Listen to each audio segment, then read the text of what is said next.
Oh goodness. That doesn't sound good. It just went live automatically. That's weird. Okay. We're live, folks. Good morning to all the observers watching us live. We're about to start. We're gathering. We're a little out of practice on Zoom meetings at this board. We haven't done it in the post-COVID era yet.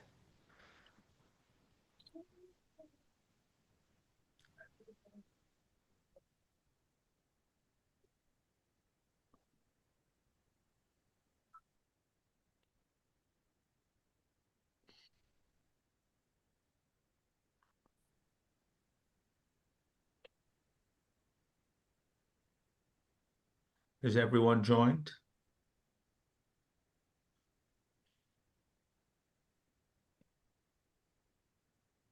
I don't see I don't see Josephine yet, and I don't see Ada.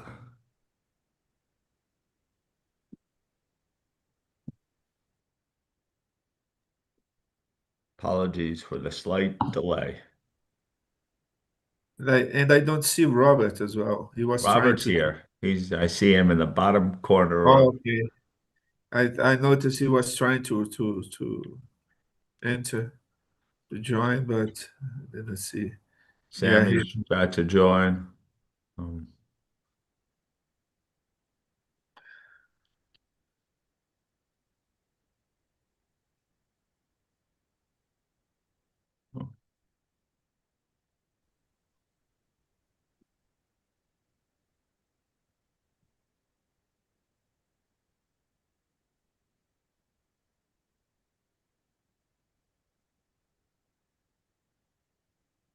okay. Should we get going? I see Ado is joined and Sammy is joined. So I think we're a full house. So good morning, everyone, I guess for some, and I don't even know what it's for Dave Sullivan. I'm not sure it's morning yet. It's middle of the night there, and some people are heading to sleep, hopefully at some point after this meeting as well. Uh, but welcome to our May 2026 mid-quarter call. Thanks, Dave Sullivan, for joining us as a PIOB observer. I can't see on the screen, but I think Professor Sakuma has joined us for the JFSA. Um, Warm welcome to everyone joining us on YouTube. I think Josephine may be with us right now as well. Um, Welcome back to the virtual board table. All participants should have the agenda papers and the notice of the meeting's been provided to the public. The reason for this board call is that we're coming close to the end and when we're going to vote on an exposure draft on audit evidence and risk response. At the last board meeting, we identified a few key issues that we thought it would be worthwhile bringing back in an effort to have everything, major points ironed out before we bring the final drafts to the board for consideration. Uh, I think I should just say is that obviously the board will only put something out for exposure when we feel it's ready.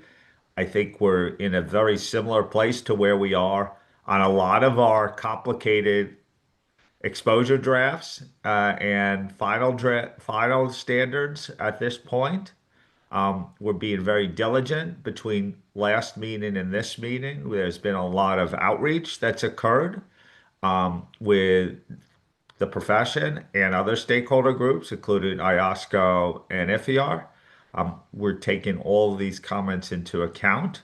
It's really important right now, and this is a hope to everyone on this call, that we get very specific feedback on any points that you raise, because we're getting to the important finishing line on this uh, draft proposal. And as I said, we're going to focus on 330 revised and 500 revised. Specifically, on 330, we're talking about the baseline requirements. We're responding to assess risk of material misstatement at the assertion level. and for test of controls and substandard procedures. Responded to risks and material misstatement at the assertion level through test of controls alone and the nature and extent of test of controls. And then on 500, the focus will be on evaluating the relevance and reliability of information intended to be used as audit evidence. These are broken up in agenda items 1A and 1B. Again, a reminder, please not only raise issues, but help us solve them on this call. So I look forward to your contributions, and I think we should get going. Kalina, the floor is yours. Thank you, Tom, for that introduction. And the next slide, Michelle, please, basically summarizes what Tom just spoke about. So we have agenda items 1A and 1B, and Anna will walk us through agenda item 1A, and then Susan will walk us through agenda item 1B. We've prepared a set of slides to assist us in the walkthrough, and we've separated the topics per groups. So with that, Anna, I'm going to hand over to you to start with the 3:30 walkthrough. Michelle, if you could go to the next slide. Before we sort of jump into the walkthrough specifically, what we thought it might be helpful to do was just re-anchor and very briefly at a high level summarize a little bit why it is that we provided the extracts that we did, the paragraphs that we did, just thinking about what those overall messages had been and why we've proposed drafting that goes in the direction that is shown in agenda item 1A here in particular. If you could, move back a couple of slides. Sorry, Michelle. I just wanted to, no, one more forward. One back. Apologies, I'm not used to, thank you. So really on those 5 areas that Tom just highlighted that we were addressing, we were really trying to be responsive to the, I suppose, some overall concerns and questions that we'd had in March. And then we got some further input from the outreach that Tom referred to on more specific details around what might have been causing some of the concerns. So we looked at revisions to definitions to just try and address some questions of clarity. We did reconsider sort of the perceived imbalance, I suppose, in the requirements between requirements related to test of controls and this perception that maybe we were not, we were losing substantive procedures somewhere in the standard. We also wanted to be very responsive to concerns that we were hearing about the approach that the board has been we've been directed to follow throughout the project around being really clear that test of controls alone can, in some circumstances, do get you sufficient appropriate audit evidence at the assertion level, but really just being very clear about what those circumstances are. And then just more generally, one of the underlying issues that we've been trying to address through this project we were hearing was still there, which is around when our test of controls required, what controls need to be tested, and so on. So I won't go through what we've done for each of those in this slide. I think that'll come through the walkthrough. And so now if we go to the next slide, Michelle, I wanted to we've broken it out in the 5 spots that we've just touched on. And so the first thing I wanted to open up on definitions was for the requirements that are in paragraph 4 and application material. The application material related to substantive procedures was very much added to be responsive to this notion that we want to be open-minded. We want the standards to be future-proof and open to innovation, new ways of approaching things. And so we wanted to just clarify that definition of substantive procedures. So I'll pause here and take comments on 4 and the application material, paragraphs A0 to A0C, please. Okay. Thank you, Anna. So update to the definitions and related application material in 3:30. Any comments on the definitions? Remember to raise your digital hand. Okay, I think just making sure for the record that people are happy with the revised definitions. Very happy. Oh, Wendy? I'm still looking for my digital hand, so I All raise right. my Well, Robert, you physical come in, hand. and then Wendy, and then your digital hand, this has been some time. If you go to the bottom, I'm Yes. gonna, It's not the same on everybody's computer. That's the challenge. okay, Depends on what version of Zoom you have. okay. Well, Well, basically, Thomas, if you go down, there's a react button. yeah, And if you press react, you will see there's a bunch of different symbols you can use, but it's also a raise hand. And then you yeah. just press on the raise hand. And you could also send it with effect, I see now too. So that's really important. Okay, Robert, then Wendy. Thank you very much, and thanks for the team to explicitly start with the definition. I can remember that we discussed this in March during our session. You raised the issue of circularity and all these issues. One, maybe it's minor one, but I want to emphasize this here in 4A, where you describe substantive procedures. You insert a word include in the second sentence. It says substantive procedures include tests of details. And from my reasoning, the question is this correct? Number one, is it a part of our CASP standards? Number two, it suggests there may be substantive procedures other than test of details and substantive analytical procedures. And it may also suggest that every substantive procedures must consist of a test of detail and a substantive analytical procedures. For this reason, I suggest changing the word and substantive procedures are test of details, then the brackets of classes of transactions, account balances, or disclosures instead of and disclosures. And thus, this leaves the definition open for combined tests of details and substantive analytical procedures. We will provide the wording offline to the team. I just want to raise it here for the records. Thank you. So, Robert, my CASP knowledge is not precise, but it was precisely the word include was to be inclusive of other things that may not be contemplated. I remember us talking about that quite a bit. Anna, any other reactions to that? Like, I guess you'll have to see the draft in when it comes in. Yeah, no, I mean, that is exactly right. It was very much to be responsive to the notion that, and that is what we tried to clarify in the application material, to say substantive procedures include, you would do test of details or a substantive analytical procedure. And then in the application material saying there may be other things that we don't know about yet that you may do. And as long as ultimately substantive procedures are those that are designed to achieve the purpose of detecting misstatements. So that was an intentional include. And it is not intended to mean, though, that it always includes both. So I'll be curious around the drafting to if that's a concern. Okay, thank you. Wendy. Thank you, Tom. And thank you to the project team. I think we're moving in the right direction. However, the word include is clear to some, but not to all, for some of the reasons that Robin mentioned. My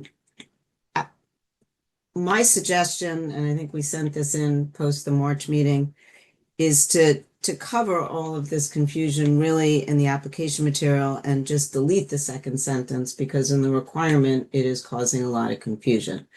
And when you read it with AO, the confusion is about other audit procedures and, you know, what's included and what's not included and what you can do separately and together. And then there's even a further concept, there's a further issue with the confusion between other audit procedures and further audit procedures. So we could send in some comments as well post for the redrafting. But my preference would be to delete the second sentence and then reframe the application material to make it abundantly clear. Thank you. So let's make sure that the board is fully aligned on the principle here. When we mean this, it means one or multiple or something we have not even considered yet. That's the principle we're trying to achieve here. Am I right on that? Billy, I see my technical director nodded his head, so Yes, that's correct, Tom. okay. So really what we're talking about is drafting to avoid a confusion on this. Okay. So we're obviously taking, but there's no disagreement on the core principle we're trying to get at. Chris,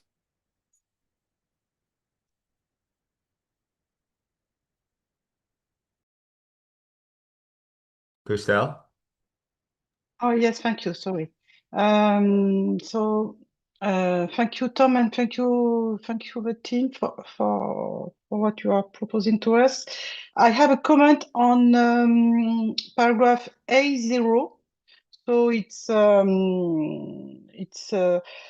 aligned with what Wendy just said. Paragraph A0 moves away from extend paragraph 4, which defines substantive procedures as comprising test of details and substantive analytical procedures. While I understand the challenges of limiting substantive procedures to these two categories, particularly in light of new technology, I'm a little bit concerned that introducing other audit procedures as substantive procedures creates a new concept without a clear definition of guidance. So I think that without further explanation of what other audit procedures are intended to cover when they are substantive in nature, there is a risk of significant inconsistency in practice. It may also not be in the public interest if this wording is interpreted as allowing a wide range of procedures that could, in some cases, be insufficient as responses to assess risk of material misstatement. So I would recommend clarifying in the June materials how other audit procedures fit within the definition of substantive procedures, defining the term, and providing a wide range of examples, including boundaries to promote consistent application. The other option, of course, would be to remove this concept. Thank you. Now, Christelle, what you say is basically a little bit against everything that we're trying to capture here, I thought. Maybe I'm misreading it. The problem is why did the include and opened it up a little bit is because we didn't know exactly what we can anticipate here, and defining something that we don't know could be problematic. And so we wanted to provide some flexibility that there would be a broader category. And so, like, I don't know necessarily know if we could define something we don't know. Villy, I saw you come in here. Yeah, thank you, Tom. And you're quite right. The reason why we did this, and also to the comment that the extant users comprises, yes, you're right. We have deliberately moved away from extant. We have deliberately opened it up for exactly the reasons that you've explained, Tom. And all we're trying to say there, and that's going to be the difficulty in terms of trying to provide a bunch of examples, because I fear that in the first place, because we are trying to future-proof the standard here, there may be things that we not aware of at the moment. And by providing a bunch of examples, we can actually work counter to what we want here, and that is to provide that flexibility. And all we're trying to say here is, listen, when you look at substantive procedures, in the vast majority of cases, you will encounter procedures that you can neatly fit into either being a substantive analytical procedure or either being a test of detail. But you know what? As things evolve, as people are starting to do things differently with the functionality of technology, for example, you may come across this thing and you say, I don't know, does it now fit neatly into that box or into this box? Then this explanation tells you, don't worry about that. Go back to your purpose. If what you are doing, if the purpose is to detect a misstatement, and it is able to detect a misstatement, then you are busy with a substantive procedure. And that's all we're trying to do here. One of the things, I don't know if we're allowed to do this, Billy, though. Why don't we could you say other procedures for the purpose of detecting material misstatements at the assertion level? Like Yeah, that's what refer we. back to the definition. I think what Crystal, if I understand her point, is that it has to be limited in some way. Yeah. Yeah, and I think it's implicit because it's application material referring to the definition, but if there's some way to qualify what the other procedures would be, like Yeah. that's a drafting point that the team could consider over time. But if Christelle, that's your primary concern, I think, is that I take the point from Willie, but I really underline the fact that we are proposing a standard, and because we are proposing a standard, we need to know what we talk about. Even if I understand that we cannot propose a range of examples because things are evolving, etc. So I think that this question of definition is very important because otherwise, and my outreach really underlined this point, there is a risk. We are creating a risk of, as I said, inconsistency, but also of the fact that because it's not clearly defined, there is a risk in terms of quality, a risk in terms of review, inspection, etc. So I really encourage you to think again on this drafting point, even if I understand completely your point, Willie. right. Thanks. Excuse me. Thanks, Tom, and hi, everyone. I was actually reasonably comfortable with the definitions before this before this discussion, but I think the points are well made that the definition itself includes the word include, but it includes two things, whereas the application material includes three things. So, at a basic level, I think there's a disconnect, although it's a bit subtle. The word include, I think, allows for it. So I was sort of happy that it worked, but I'm wondering if we need to incorporate within 4A the third of the three things, which the other audit procedures within the actual definition, but because I think this will get lost in translation, I think is what we're hearing. So I support the staff just looking again, but I don't think it's majorly broken here. I think the version we've got in our papers is pretty good. So let's not undo where we've got to. But I would support a bit of a look at just whether we include within 4A the other procedures. I did just have another couple of minor things, Tom, in A0B. And they're not major, but just for the staff to think about. The second example just seemed incomplete. Inspecting cash receipts, shipping documentation, etc., near the period end. It just didn't quite. I just wondered if that thought had been completed in that bullet. So just maybe have a look at that. And then in the first bullet, we use the word matching. I just wonder if agreeing is a better word than matching information to the details in the inventory subledger. So just a couple of minor things there for the staff in that one. Thank you. Amaro?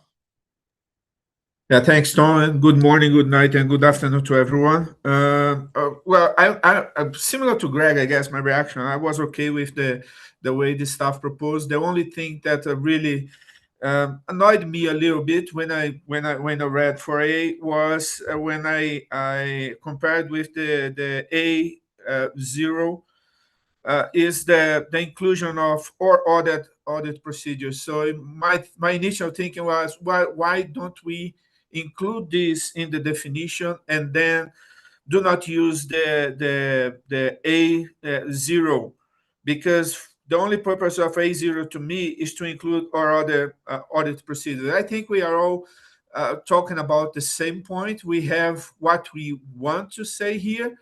It's just a matter of minor adjustment in the wording.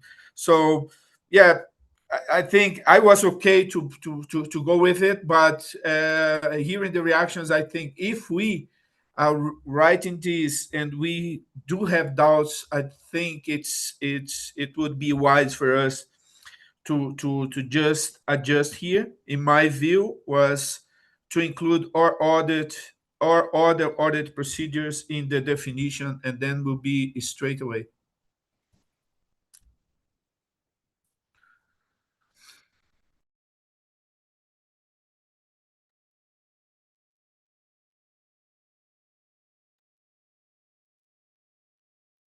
Show you. Thank you, Tom. I have a comment on A0, and I think I agree with Amaro's comment in terms of if you mention those other audit procedures, it should be in both in the definition and the application material, because the application material should not go beyond what's in the requirement or definition. And also a minor point is that the other audit procedure, I would suggest to change it into other substantive procedures, because audit procedure is a broader term which includes test controls. And it's also used in ISO 300 when it talks about other required audit procedures. So yeah, that's my comment. Thank you. Well, yeah, one of the things I'd say, if you switch to other substandard procedures, you wouldn't need to define it. It would just be something different than what is defined, I think. But you may have a point here. Again, I worry about defining something that is like we don't know yet. But I get the general point. I think everyone's agreeing on the principle, but maybe by switching it to other standard procedures, we could help with a clarification here. Okay, thank you. Anand? Thank you, Tom, and thank you to the team for the work done so far. I have a comment also on the paragraph A0, similar to the comment about the term other audit procedure. I think that it could be better to add other substantive procedure because it could create a challenge for translation purposes, and it could be quite confusing for people reading this paragraph. And also with the comment of Greg and Amaro about adding the paragraph for small a, the reference to other substantive procedures to be aligned the definitions in paragraph 4A and A0. Thank you. Okay. Where we are here is that we have to do some work on the drafting. It may be a mixture of the application material, it may be the mixture, some tightening up of the definition. I really would like to move on from this unless we have Sammy, I see coming in now. Come on, feel free to come in. Yes, thank you, Tom, and hi, everyone. It's just very quick suggestion in there. I don't know if we can remove both the word audit and the word substantive. So we say to use test of detail, substantive analytics, or any other procedures. Thank you. Okay. Let us take all these suggestions back. The team will be certainly working on it. The most important thing is, my sense is that we're agreed on the principle here. The question is how do we get people to understand what we're saying? And if there's some diversity of view at this table, that may create confusion in the marketplace. We have great minds on this team. We'll take this back and we'll continue to refine. Anna, is it back to you on the next point? Okay. Yes, thank you. And thank you for all of those comments. So Michelle, if you go to the next slide. So next up, I wanted to take comments on paragraph 6, 6A, and 7 in the requirements. Now, these three requirements. We only really have changed 7 more substantially. And what we were trying to do here was be responsive to this question that we were being asked, which was having made some of the changes in the standard that we've made. There seemed to be a perception that substantive procedures had sort of disappeared and maybe that they were being less clearly emphasized. And what we really wanted to bring out up front was that actually requirement 6 in extant that sort of says the auditor shall design and perform further audit procedures that address assessed risks. Within those further audit procedures, that includes test of control, substantive procedures, a combination of both, and always the auditor's judgment. So really what we were trying to do was bring out very clearly in 7 what the fact that that principle is incorporated in there. And so then we also made some adjustments to the application material to really try and really make that link a bit stronger. So that's fundamentally the changes that we made in there. The other, yeah, and then most of the other changes were clarifications to align, yeah, with that main change. In the interest of keeping my eye on the clock a little bit, I'll turn back to you and just see what comments we have. Okay. Comment on the baseline requirements, 668, 7 and related application material. Sammy. Thank you. I realized that one of the changes we've done is to eliminate the word that from more than one paragraph. I wasn't sure why we have done this. Now, when it comes to translation, this might create some challenge in there, because the way it might read now is that you need to respond to some of the assessed risks and not all of the assessed risks. So I wasn't sure why we decided to eliminate this small word in there. The other thing is for 7 little a, we changed the word consider to the word take into account. One thing is that consider, I guess it might have been used more frequently throughout the standards, or it's mentioned in a number of other standards. So are we being consistent? And the other thing, I guess consider carries a little bit more weight into it than the word take into account. So I just wanted to share this. Thank you.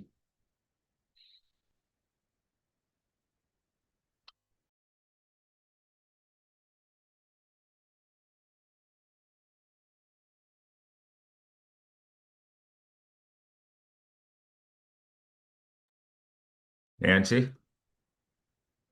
Yeah, thank you, Tom. So on Sammy's point, we noted that as well, but I think it's taking the wording of take into account is to align it better with 315. So that's the wording in 315, and that's why I think the team moved that way.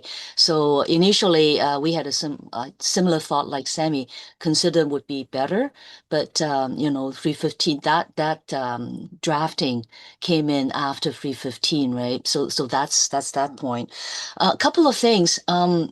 Paragraph 7b, I like the fact that you now talk about combination of both. So I think we talked about that at the last meeting. Happy to see that included. Maybe one comment about 7 small a. It's take into account the reasons for the assessment of inherent risk. So where I paused on was talking about the reasons for the assessment of inherent risk. So now the emphasis is looking at the reason as opposed to the inherent risk itself. Like it could be interpreted that way.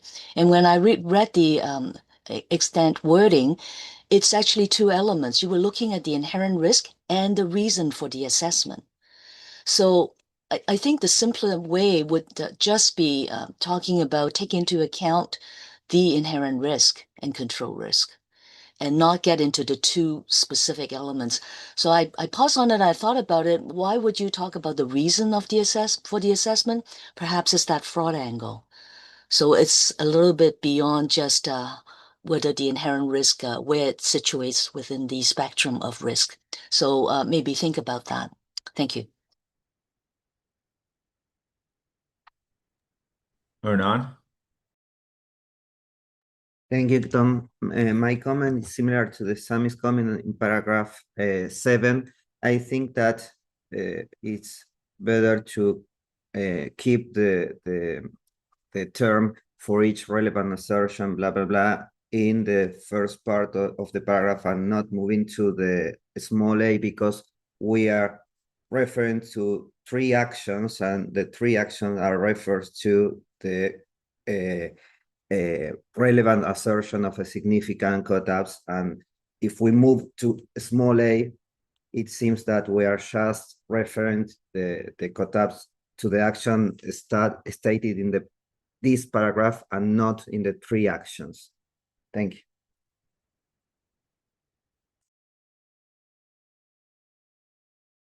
Wendy? Okay, thanks, Tom. And I recognize the changes in these paragraphs were probably responsive to some comments in March and some send-in comments. Have some questions, observations, and maybe some suggestions. For 6, and this is probably an edit, but it would be helpful to understand why the was removed. And then if it's removed there, it does have to be removed in the heading, which still includes it. For 6A, I have nothing other than the. So I understand some of the changes to align with 315, but maybe 315 needs a conforming amendment. I think I'm in the camp that would prefer consider and not take into account. It's never been one of my favorite expressions throughout the standards. And for 7a, I agree with some of the comments that Nancy made. I'm not sure that combining the assessment of inherent risk and control risk worked using some of the words that remained. So the reasons for could probably be changed to the basis for, which is an alternative to what Nancy had recommended. Or we could just go back to separating A and B for the assessment of inherent risk and control risk. I do like B, so thank you for that. And then I think that takes care of that section, and I don't believe I have any comments on the application material. Thank you. Thank you. Philly, I see your hand came up. Would you like to jump in? Yes, thank you, Tom.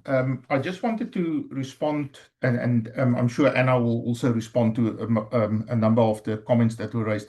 The one that I just wanted to make sure that the board is in agreement on, and because Nancy raised the issue about the reasons for, I think Wendy spoke about it now as well. Now, remember, this construct comes from extant, so we've not changed anything. And I really, really caution the board that we do not lose that. Because remember, 7 builds off of 6. 6 says you're going to design further audit procedures based on your assessment of risk of material misstatement. So Nancy, to your point, that is where it says based on, so that's the actual assessment you did. So depending on how your methodology works, you've assessed it using a numerical scale, or you've assessed it as low or medium or whatever the case. It's based on that risk assessment. But then 7 says, in designing now those responses, you have to very carefully think about the reasons why you gave that assessment. Because your responses have to, your procedures that you're going to design has to be responsive for the reasons why you thought that risk exists. And I would really caution the board that we do not lose this concept of reasons for the assessment. It was in extant, and I really think we do need to retain it. And then maybe just a quick note: the take into account or consider. We can have a look at that. Interesting, Sammy. We actually thought that take into account is the stronger version of the two, but we can certainly go back and have a look at that. Josephine, welcome back. Thank you. And I just wanted to also talk about the importance of having the reasons for, because of course it also ties in with the changes that we made in 315, because you have to think about complexity, subjectivity, uncertainty. And that taking into account those reasons exactly to Billy's point means that you design the audit procedures that are specifically responsive to those unique characteristics. It is a critical part of the change we made in 315 and why we also have that in 330. And I do want to also support the point that take into account is a much stronger, well, it's not a verb, but it's a much stronger perspective, because you have to take those reasons into account. You're not just considering them and moving on. So yeah, I just wanted to support Billy that this would actually undo quite a number of changes we made in 315, and it's linked to 330. Thank you. Thank you, Josephine. Shahir? Thank you, Tom. A couple of comments on 7 and 7A. For 7. We're not doing 7A yet. Oh, so okay. Just up to 7. 7. Okay, I have 7. comments on 7 7A little too, so a. I was 7, yeah, 7 little a. 7 little a. So I also have a question on, what the reasons means in this context. Because if we go back to the assessment inherent risk, that includes the consideration of inherent risk factors, magnitude, and the likelihood. So what does the reasons refer to in if you link that back to 315, it needs to be clarified. And the second comment on this paragraph is that the first part is talking about inherent risk and the control risk, which is at the assertion level. And then the second part refers to for each significant class of transactions. I just feel that they don't match. They don't match. Can we not having the second part of that sentence, because it will probably mean the same thing. And for little b, 7 little b, in this version, we put substantive procedural test of control and a combination of both as 3 options, which elevated the option of test of control alone. And based on the discussions we have had in early meetings in relation to the test of control alone approach, it reads like this sentence elevated the option of test of control alone to a very high level, which I do have a concern on. And also the related application material A4A. A4A. So this is 7A, right? We're not quite to that. Sorry. That's what I was saying at the Okay. beginning. Yeah, okay. We'll get to that. But yeah, and also the little b, it is not clear these 3 options whether they are at assertion level, at a risk of material misstatement level, or transaction account level. So it may cause the confusion. Test of control could be an approach for a callback, assertion, or a risk of material misstatement. But I think my critical concern is it elevates the option of test of control alone to a much higher level than we previously discussed. Yeah, thank you. Billy?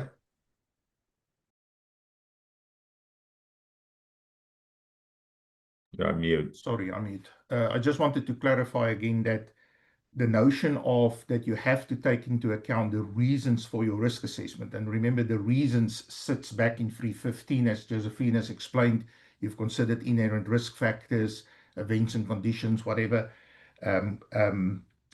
So it sits back there. And the reasons for the assessment, all we did is we took the extant wording, and where the extant wording talks about risk of material misstatement, we have now just broken it down into its two components, which is inherent risk and control risk, because 315 asks you to assess inherent risk and control risk separately. But apart from that, we've not changed anything. The reasons, the concept of the reasons is an extant. The concept of you have to do it for each significant code tab is an extant. So if it's not causing issues in practice today, I can't imagine that it is now suddenly going to cause issues. And I think Billy's remark is obviously we're changing extant, but we should be careful. We should always make reference to where we are at extant too. Wendy. So, a couple things. I appreciate the responses. Billy, I thought in extant, as it relates to control risk, it's the basis for, but maybe we can check that. I didn't think the reasons for applied both to assessment of inherent risk and control risk. And that's why I recommended the basis for. And then I also, for B, I said I was content, but I do have some edits. So I just wanted to anchor in that we will send in some offline comments, for example, changing plan to design and perform, and some edits in the application material. I said I didn't have any comments, but I do have what I would say doesn't change the flavor, but or some potential edits. Thank you. Okay, before we move on here, any other comments on these paragraphs? Anna, any reflections on the comments? Nothing that hasn't already been highlighted. I think, yeah, some things to think about. I think, yeah, I think some of the, again, like before, I think the alignment on principles, I think is there, but the drafting, and I've heard the concerns. I think obviously we'll take that into consideration with how to make it make more sense. Otherwise, we can now move on to the next slide, Michelle, which was something that we did to address the concerns that we heard, that by making explicit that sometimes an auditor may determine that by testing the operating effectiveness of controls, the risk of material misstatement related to an assertion is acceptably low, and therefore there's no need for anything else, such as substantive procedures. We initially only had application material where we tried to make that clear, and we heard loud and clear concerns about potential misuse of such an approach and sort of the notion that this may go somewhat get out of hand. And so what we tried to do was just be very specific by elevating to a requirement some of the main considerations that should be in place if an auditor is considering that as an option. And so I appreciate that then that brings into a requirement very explicitly this idea that one may consider doing test of controls alone to address a risk. And yet it's trying to guardrail it by saying, here are two conditions, and you shall not do this effectively if these two conditions are not met. And so then we tried to align the application material to sort of streamline it a little bit and remove from the application material the factors that we had effectively inserted into the requirement. So that was what we were trying to do with that paragraph. So on that note, I know that there's already indications of some comments, so I'll turn back to you, Tom. Okay. So I'm going to turn back. You started to comment on this, and I interrupted you as well. I know you've been skeptical of this requirement for some time, but please feel free to come back in right now. Okay, thank you, Tom. Yeah, a couple of comments. First, on the requirement, I think I would prefer the lower end of risk spectrum, because currently the not higher is raising the bar, is expanding the scope of when test of control alone can be applied. And the mentioning of significant risk, not as significant risk is probably not necessary because the stand itself specifically require performance of substantive work on significant controls. And also the reason for not using the word not higher is that I understand that in some firms' methodology, when they rating the inherent risk, they use terms like low, moderate, high, or low, moderate, elevated, and high. If we say it's not higher, it means you can apply this approach to the low risk and the moderate risk, which I believe is not our original attention. So this is my comment on the requirement. And for the application material A4A, what I had expected is the considerations the auditors need to have when they determine whether the test of control alone is the appropriate approach. What currently in the application material is the considerations in obtaining all the evidence from test of controls. These bullet points do not only apply to the test of control alone approach, they probably apply to all the test of controls. And what is not here is the early consideration before you go for test of control alone. What are the factors or considerations make you make this decision, to make you comfortable about performing test of control alone? That piece is missing. And one of the bullet point is talking about the second one, the risk of management override controls. So if we identify the risk of management override, we probably cannot rely on control. So it's not about test of control alone. It's about test of control or not.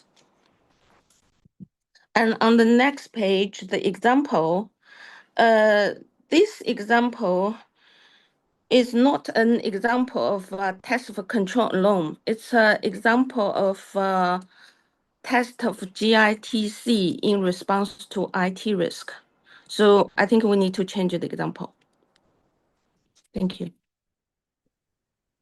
So I'm going to call on Josephine in a second, because, okay, Jair, I think you may have a slightly different view of what's being trying to be accomplished from where the board is, which is fine, right? We've talked about this at a number of meetings that some people aren't really comfortable about test of control loans or the boundaries that we're going to set. But let's try to get out what the principle we're trying to implement here and make sure we're united or have a reasonably large majority around it so we could coalesce. So I see Josephine, I see Neil who are involved in the project team, so want to come in. So please, Josephine or Neil, come in one after the other. Okay, thank you. The reason, well, first of all, the wording that we have taken for 7 big A little a is actually in line with 315. We don't talk about lower end or upper end. We talk about higher on and so forth. But actually, what we did want to do was move us away from being really restrictive and prohibitive, that you could only ever go down this route if you were at the lower end of the spectrum, because it doesn't allow the standard to be future-proof, because there will be, or we can anticipate scenarios in the future where you will only be able to obtain your evidence through tests of controls, and that could be related to an inherent risk that is not, it's not high or a significant risk, but it is moderately on the spectrum. And if we prohibit this stage, then essentially we're going to have to open the standard up again not too long in the future to allow for that. In fact, as an advisor, I would almost wanted to go even further and make this an or, not an and/or, into 7 big A little b, which was would broaden it even further. But But I scaled back here, and that's why we allowed for a little bit of flexibility on where on that spectrum it would lie. So that's why we went down that route. And also, as I say, the wording, even if it's not very comfortable with people, does actually just align with 315. Thank you, Tom. I'll reserve my English comments to later, but Neil? Thank you, Tom. Yeah, so Tom, as you mentioned, I'm transitioning into this project board, so I did participate in the last meeting, and this is definitely one of the seven big A, little a is definitely one of the points that we discussed as a team when drafting this. In my outreach, I've also heard that the higher end of the spectrum may be too high, and they would prefer some more safeguards. But I've also heard arguments for the opposite. The reason why I support this, being on the higher end of the spectrum, is that I believe practically that if you have something which has a low inherent risk of being misstated, it's unlikely that preparers are actually even going to design controls. Why would you design highly specific controls in areas that have a very low risk of it ever being misstated? And therefore, if we restrict this to only being on the lower end of the spectrum, clients will never actually build those controls, and those controls won't exist to test to the level that we need them. I think the practical outcome of when this gets implemented will most likely be in that middle of the range in terms of the spectrum. That's where you'll get value for building specific controls that can really reduce the ultimate audit risk to a level which would be appropriate, that an auditor would be able to test and then reduce their audit risk. So that's why I'm supporting that. It restricts not applying this to the higher end of the spectrum, but I wouldn't support it having only the lower end of the spectrum. Ada? Yes, thanks, Tom. And so I'll just follow on from Neil, given that we were all in the same meetings, and also reflecting on the outreach that I've done just before our meeting. So I agree. It should be at the it should be broader than just lower. Heard noise the other way around, but Neil already made the point. Question is, though, if I just stand back from this, to what extent do we need 7A little a? Because the requirement that you can't use it on significant risks already there. So then you come to 7A little b, which I support theoretically, but I've heard that from my outreach as well. When you then turn to 4A, those are examples that apply to any controls, not just these controls. So, and I think this may be a learning as we go along. And I also struggle with articulating where the thresholds should be. And I've often said, if the company doesn't have documented controls which they test, they're out. Because that is a threshold, and then that needs to be very robust. And otherwise, I don't even consider testing controls. And let alone controls alone. So appreciate we don't have this quite right. I think we have elements there that can drive us towards it, but some of the comments I hear are consistent with what I've heard as well. Even though, as you are writing this, it is difficult to come up with the right words. So I understand where we came from and where we were, but so there is inherently there's a question of, do we actually need a requirement to begin with?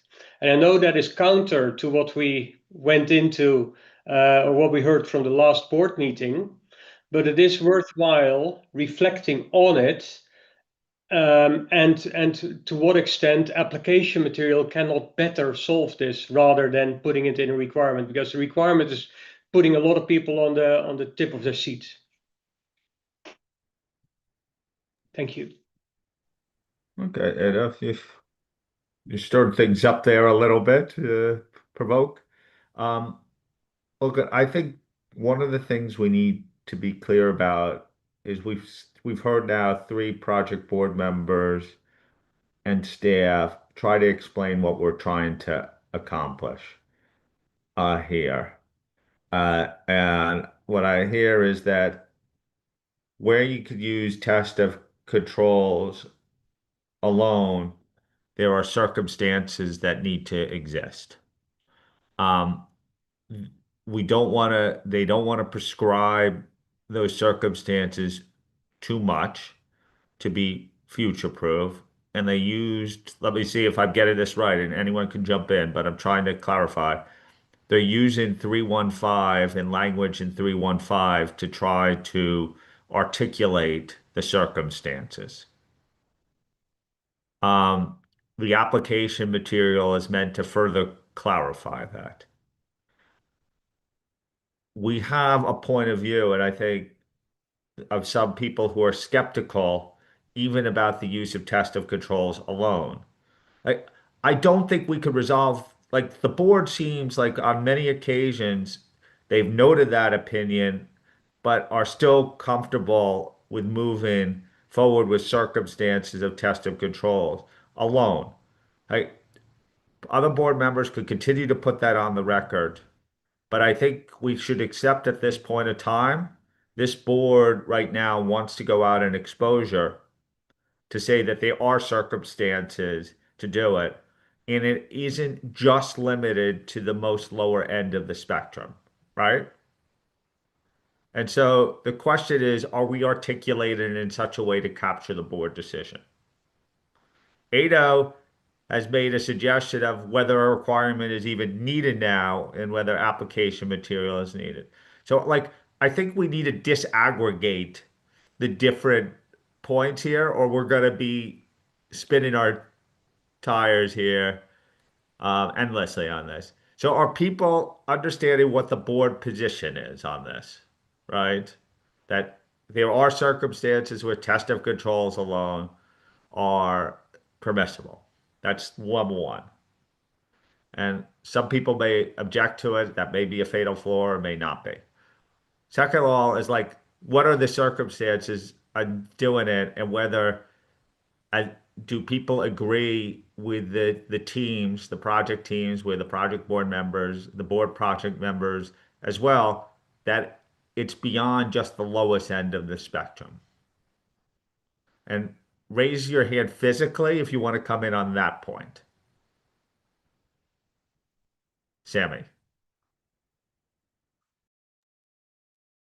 So, as I remember from previous meetings, is that yes, there was a position by the board that there are circumstances at which test of control alone might be the answer or might be sufficient. But I'm not sure if there was a decision previously that, okay, what are those circumstances, or that those circumstances can be on not a low inherent risk spectrum.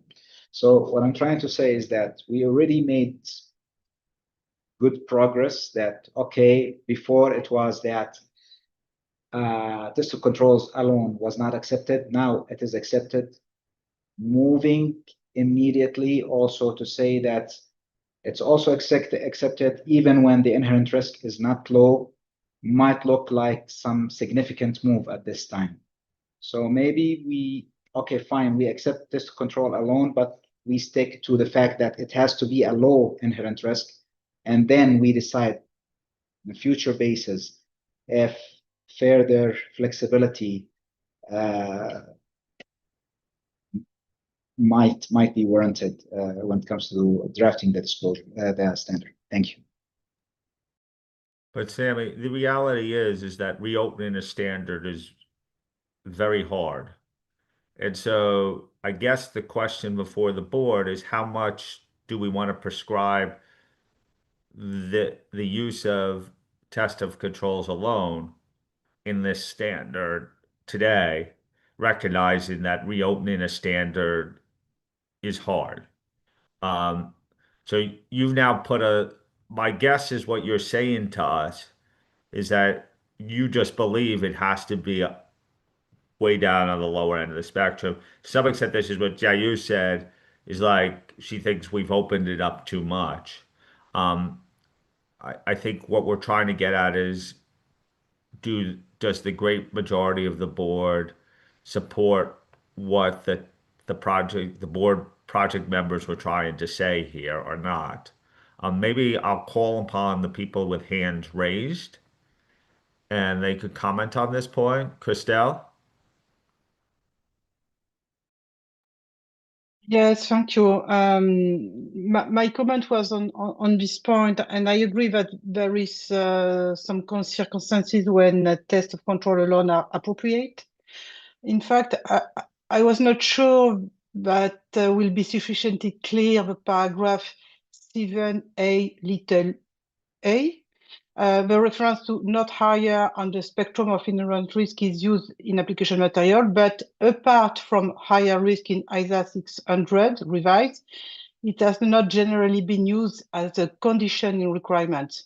So to promote clarity and consistency in practice, I suggest limiting the condition in 7a little a to significant risk. That is to say, tests of controls alone are not permitted for significant risk, rather than using the broader, higher on the spectrum of inherence-based formulation, which creates a risk of consistency in practice. Thank you. Greg? Thanks, Tom. Yeah, I tripped over the not higher language as well, because it's a relative term, and so I was struggling with not higher than what. So I just interpreted it to not close to the upper end.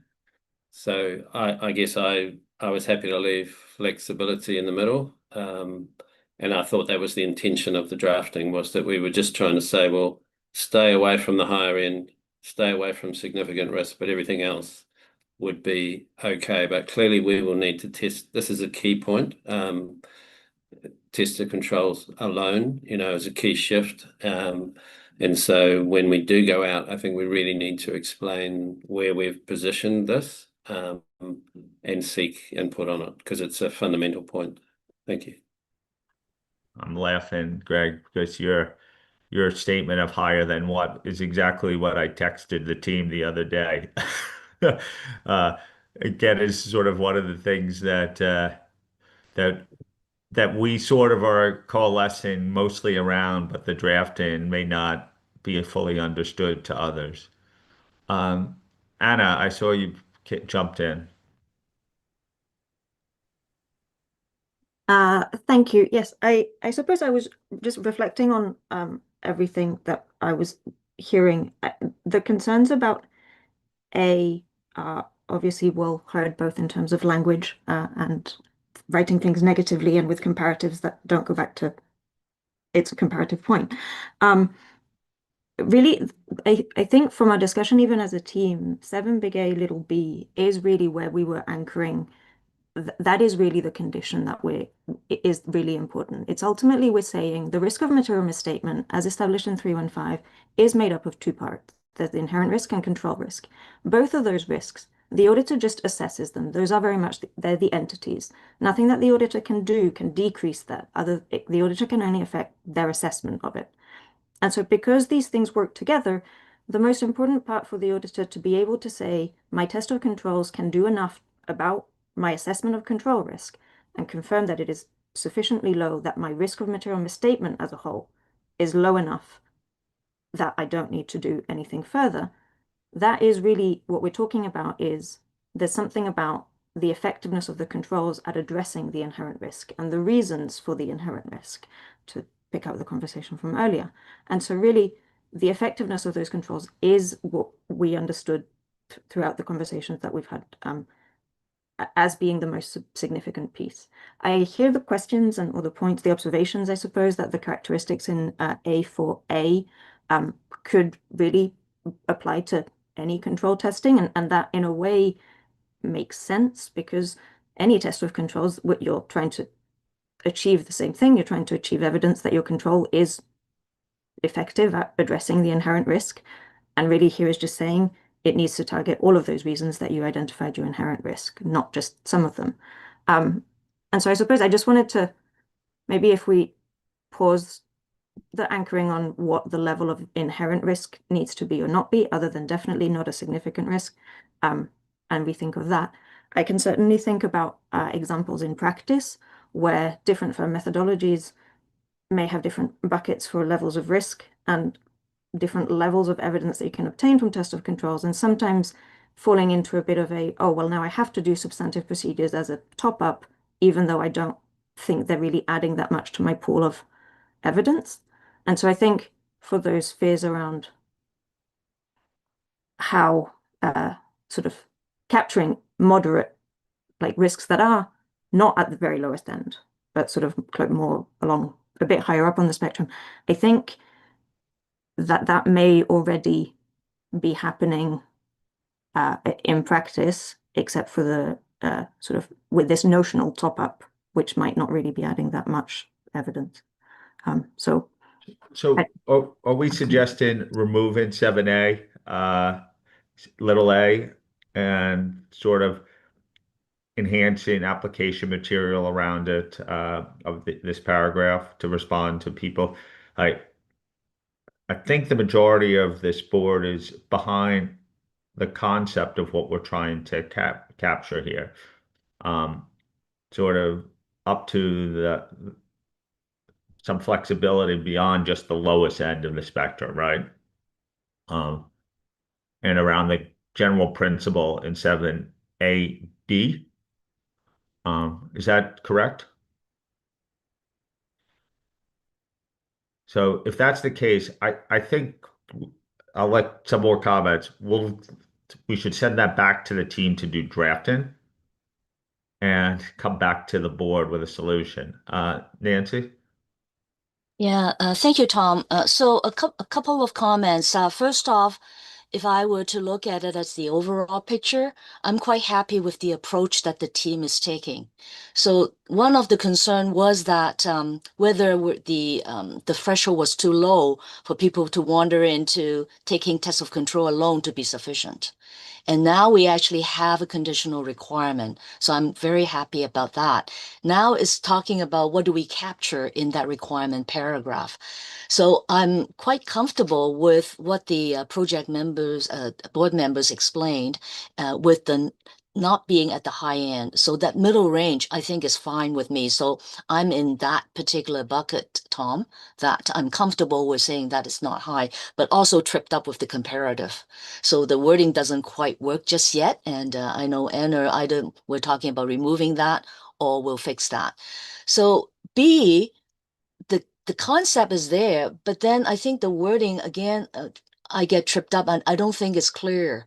Because what we're really talking about is the residual risk, that the residual risk should be at an acceptably low level. So right now we're saying that those risks are at an acceptably low level. I think we need to say something about reduced to an acceptably low level. So once you've actually taken care of the first two pieces, then you're now reducing it too. So I think it requires a little bit of refinement, but I'm quite happy with the general direction. About the list, if they are factors that we should be considering applying to all forms of test of control, that doesn't bother me. But what's there has to be relevant for test of control alone. We can preface it by saying that while these factors might be applicable to all others or something, like we're not saying that because we list them here, you cannot apply it to any other test of control. So that element I won't get too fussed about. And I think it would be important for, I guess, us to express views about the factors that we have there, whether they belong when we're talking about test of controls alone. Thank you. Wendy? So I have sympathy and appreciate the plethora of comments that we've heard. First, I am most aligned with Edo. I'm not sure we really need 7A at all anymore. And then I can send in some comments for the A4A.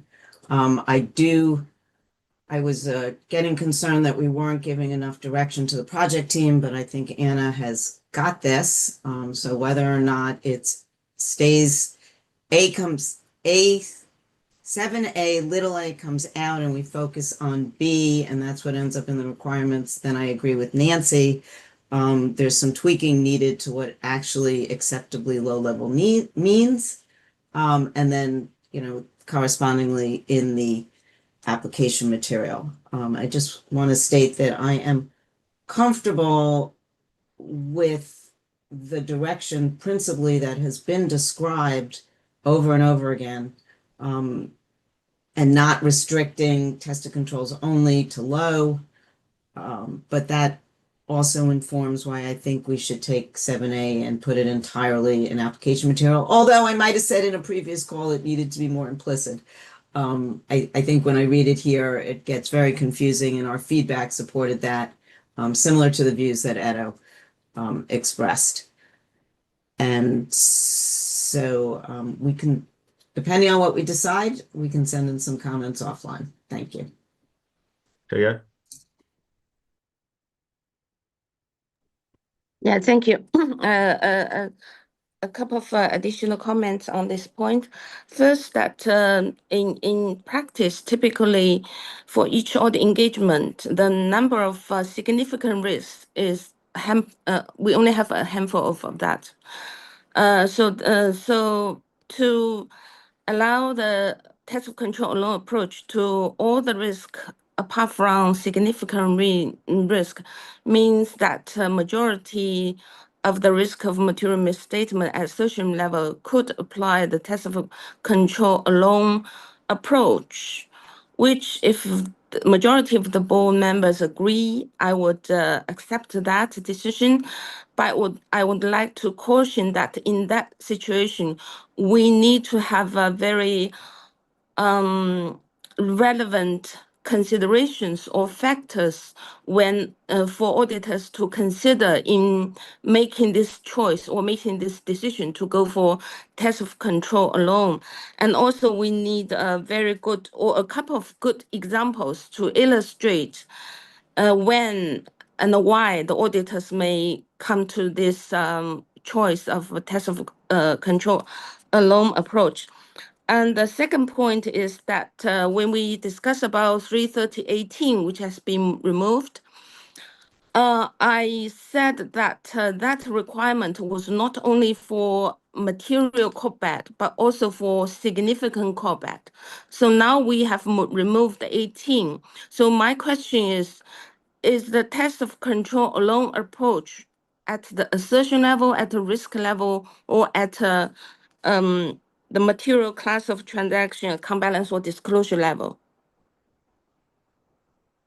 Or in other words, are we saying that even for significant class of transactions, combalance and disclosures, substantive audit procedure is not required any longer?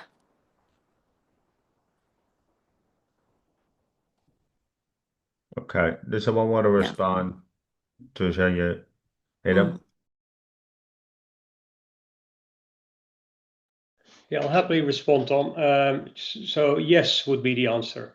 So even for significant COTAPs, test of controls for certain assertions would be appropriate. And I appreciate we still need to find the language to sort of create that threshold and the thinking around when you would be considering this, but in theory, yes. Okay.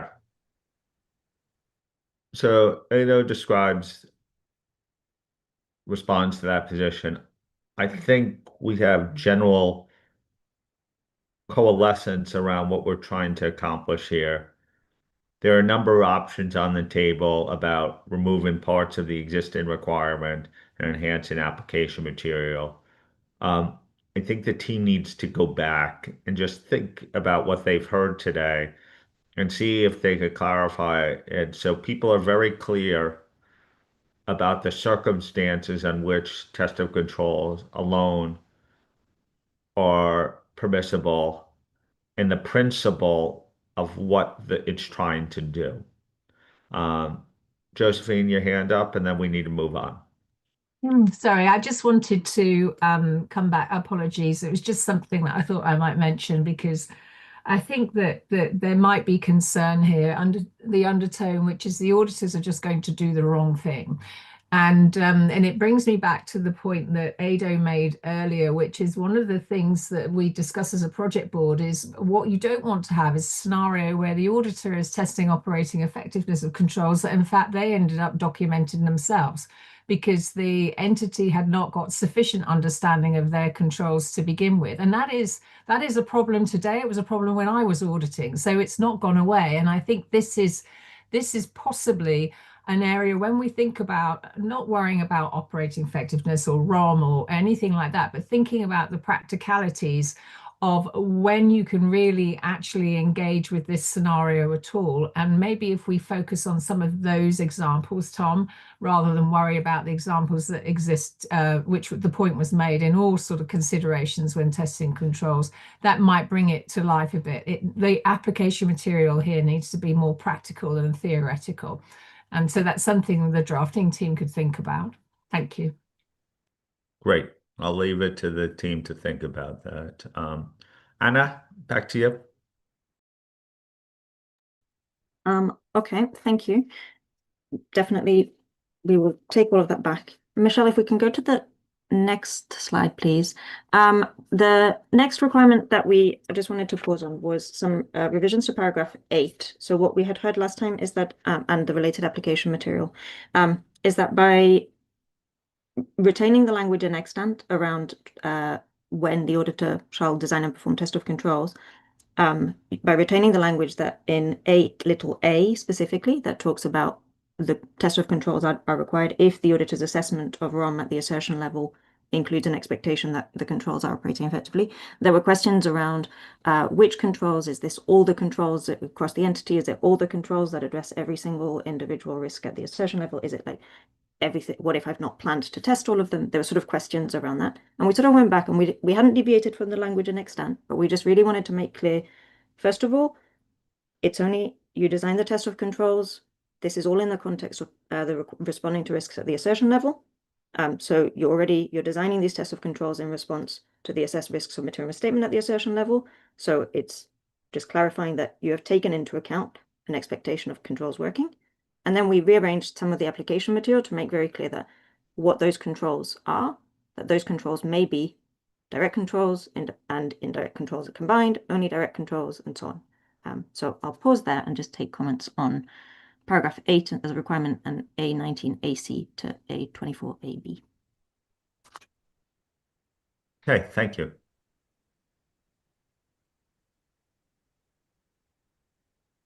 Now everyone's being bashful about putting their hand up first. Thank you, Greg. Thanks, Tom. I had a go at this at the March meeting, but I'm just going to have another go. So my trouble is with 8A, and it's just the logic of this whole requirement. So to me, auditors test controls if they're doing it in conjunction with substantive work, which is B, or if they're just doing controls alone. I think that's the two scenarios we've got. So you test controls if it's in combination with substantive work, which we've well covered in B, or if you're testing controls alone, which we've been just talking about. And in either of those cases, I think you will only test controls if you have an expectation that actually they're going to be operating effectively. So to me, the notion of controls will operate effectively is more of an overarching concept for both A and B, and that A in this case should be more focused on the controls alone approach, because I think that's really that's all A can be. If 8B has picked up the combination with substantive and controls, then all you're left with in A is A only applies to controls only. So it's just we've sort of embedded the notion in A of the expectation controls will operate effectively, but actually we need that in B as well. So we need it in the overarching, because why would you test controls if you don't think they're going to be effective, whether you're doing substantive work or not? So I'm struggling with the logic of the way we've framed it, and to me, we just need to clarify in A, we're actually talking about controls only, and that expectation of controls operating effectively is an overarching thing. So I would put that in the lead in, but I could be misunderstanding this totally because I've had a couple of goes and not got much traction so far, but I thought I'd have another go. Anyway, over to you. Anna? Yeah, maybe just to clarify, I suppose the way that we and that 8 works currently in extant, I'm going to paraphrase very simplistically, but it's ultimately saying when you're designing your further audit procedures, those further audit procedures must include test of controls if you have either assessed your risk in such a way that means that if you don't test controls, you will not obtain sufficient appropriate evidence, and that was a choice, so you have decided to, or B, you have to because you cannot get sufficient appropriate evidence without doing those test of controls. So it's really capturing either because you've chosen to or because you have to in order to get sufficient appropriate audit evidence. But if the phrasing of linking it to the assessment of control of your ROM at the assertion level, it is to sort of highlight you may have implicitly decided to, because your assessment of ROM, you included and you assumed that some controls were operating effectively, and you cannot just make that assumption. You have to go and prove that assumption by testing the operating effectiveness of those controls. So it is meant to be broader than just test of controls alone. It is meant to be any time that your assessment of ROM, which admittedly in 315 is a separate assessment of inherent risk and control risk. I think that technically it could be framed by reference to your assessment of control risk is such that it's not equal to the inherent risk or some words like that, but it became another requirement framed in the negative, picking up language of 315 felt complex. And so retaining the language in extant, which seemed understood, was the only other thing, I guess the only change that maybe is what's then causing the questions is that there was words in brackets that effectively said you have to test them if you plan, you have to test controls if you plan to test controls. And because of that, I guess, redundancy, that was removed. But I've seen, yeah, that's just if that helps at all. Billy? Yeah, I think, Tom, I mean, if we step back and we look at paragraph 8, so this comes in the standard where we have the heading test of controls. So you almost can see paragraph 8 as the base requirement for test of controls. And the function it serves is the same function it serves in extant. And all the requirement is what the requirement is telling you to do is when must you perform test of controls? When are you required to do test of controls? And it says, well, there are 2 instances where you have to do test of controls. And that is 1, if you expect to rely on the operating effectiveness of those controls, and 2, if you're in a situation where substantive procedures alone cannot provide you with sufficient appropriate audit evidence. That's it. That's all the requirement is trying to do. It's to tell you when are you required to do test of controls.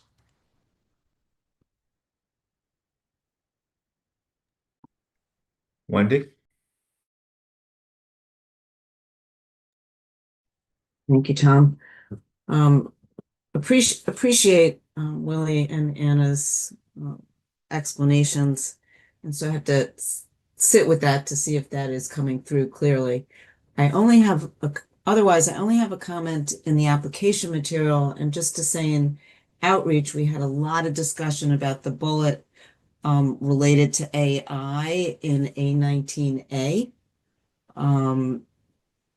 And some folks felt strongly it belonged there, and others felt that it could be addressed in the forthcoming non-authoritative material that's coming out, and maybe it shouldn't be baked into the standard. So I just wanted to bring up that there is some difference of opinion, and that may come out in other ways in the appendix, in comments on the appendix as well. The appendix that's supposed to be part of 500 as well. Thank you. Rukiko? Thank you, Tom. Hi, everyone. And my comment is also application material on A19A, which has 3 examples regarding the testable control.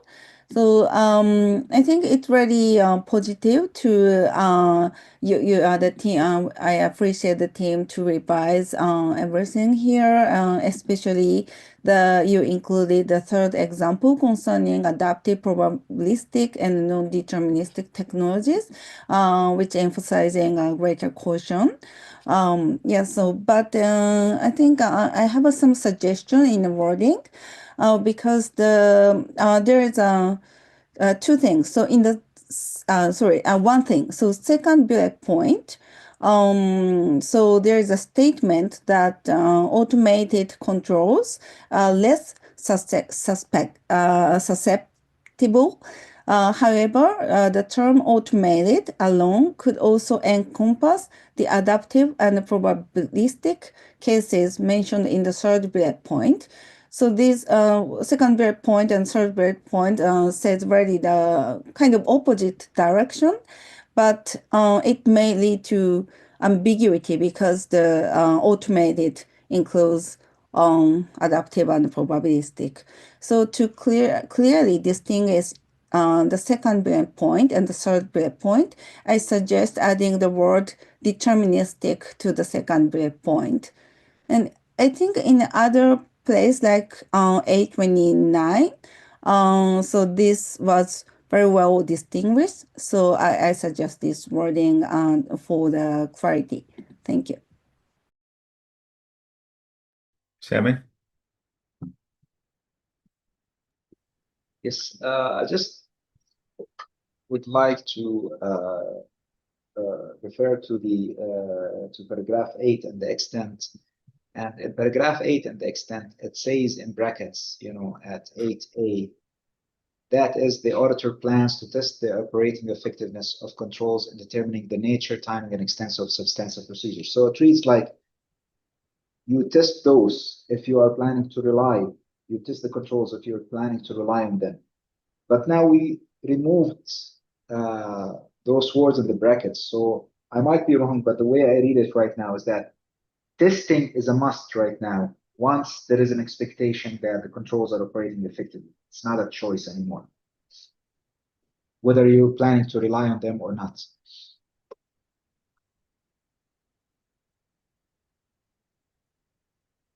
Thank you.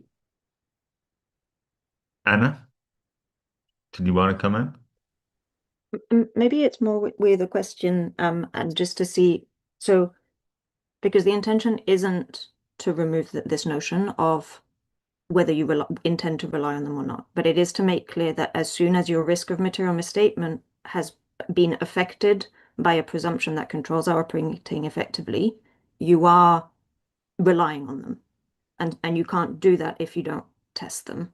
And so, but equally, I'm hearing the comment around that the bracketed parts might help, and so yeah, I'm just reflecting on that. I just wanted to make sure that was clear, that wasn't, we weren't intending to go beyond what. Josephine? So yes, your risk of material misstatement, if you're going to bring in control risk and you're expecting operating effectiveness of those controls, you have to test them. Otherwise your ROM isn't right. So that's spot on. But we can't include those bracketed words because then you can't test controls alone. The whole reason we had to remove them was because there was this concept that that controls are only there so that you can do less substantive procedures. And that's not really the point at a particular assertion level. So we can't put them back in because then we're undoing all the work we're doing and allowing auditors to have the ability to test controls alone. Thank you. Yeah. Thank you, Tom. For an application material A19AC, it talks about may include a combination of controls, including direct and indirect controls. So if read all the a word, I think the description about indirect controls, it's not clear in what situations the auditors have to or shall test indirect controls. It is a requirement and in which situations. So I would suggest we provide more clarification on this point. Second one is for A19A, the examples, example number 2, the second part is talk about the paragraph, the sentence starting with additionally. That scenario described actually is not a test of automated control. It's about in subsequent years, you don't have to test automated control every year. You can make use of your audit evidence obtained from the past audit on the condition that the GITC continue to be operating effectively. So I suggest that we delete that part following additionally, because this is not an example of test control. This is more suitable for the point of making use of prior or the evidence. And the paragraph application material A21 and A22. It's a bit hard to read all these two paragraphs. So my understanding of these two paragraphs is that by performing walkthrough test to evaluate the design and implementation of controls, that work could be treated as a sample of test of control. I'm not sure whether this understanding is correct or not, because I mean, there's a lot of information here. And also for A22, bullet point 2, observing management's comparison of monthly budget and actual expenses. That observing is probably impractical because it's not like you observing some stuff matching the three documents. It's when management doing this comparison analysis, typically the auditors won't sit aside him or her to observe. And application material paragraph A24A.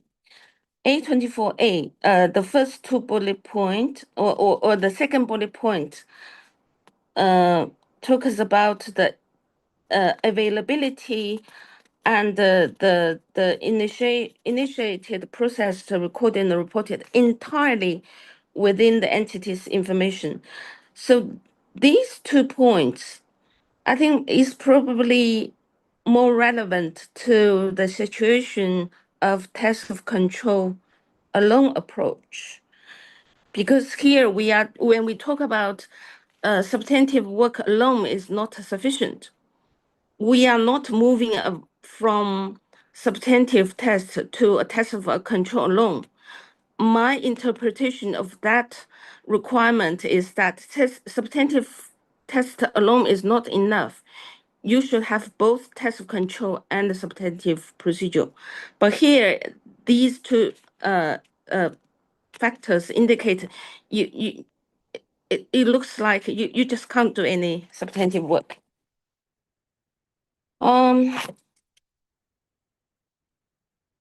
Yeah, thank you. Oh, sorry, I missed one. On page 11, on the top, the examples, the last example of cycle count, perform cycle count. It says such that the accuracy, completeness, and evaluation of inventory. I wonder that in the in the year-end account, year-end inventory count, we say that address the assertion of existence and the condition. But here we are saying cycle count can address accuracy, completeness, and evaluation. Is that true? I have doubt on that point. Thank you. Okay. I think the team has gotten a lot of comments. some of which are consistent with the direction. Others are going to be noted for the record. I think there's some drafting that needs to be addressed here and considered, some options on the table.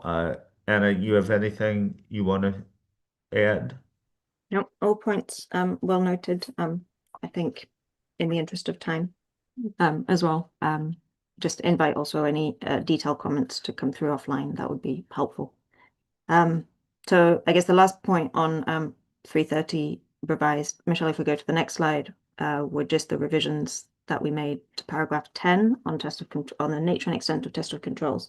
And really this was to address the questions of clarity around what controls need testing and when do indirect controls need to be tested, when does an auditor need to determine that they need to be tested, what does it look like to test all of those, and ultimately having had a substantive discussion, a number of them as a team, we sort of landed on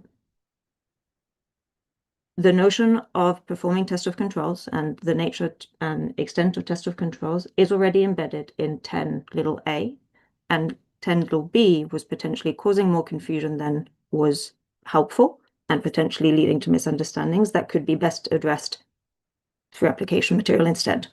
And so, pardon me, so we propose to just simplify the requirement to say ultimately the nature and extent of your test of controls depend on these are the things that you do, and the controls that you test are as described in application material. So the combination of direct and indirect and so on, but that is all in auditor judgment. So I'll turn back to you and keen to hear thoughts on that. Good evening, Bill. Good evening.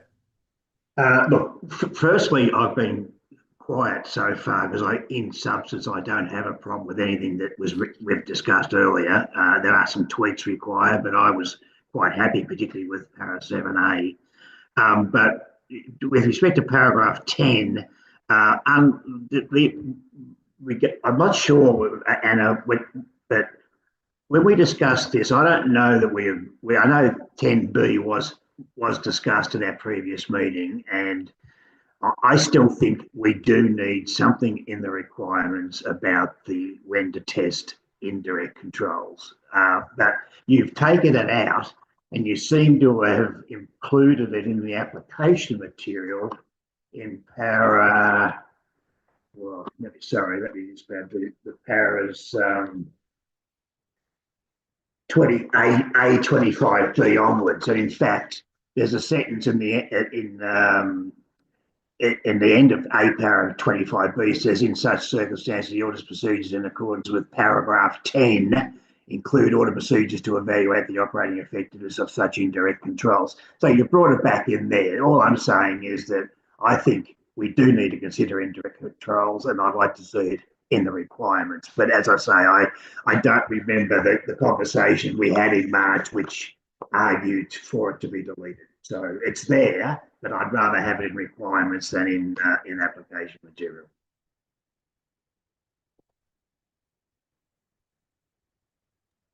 Thanks, Bill. Any other comments on paragraph 10 and related application material?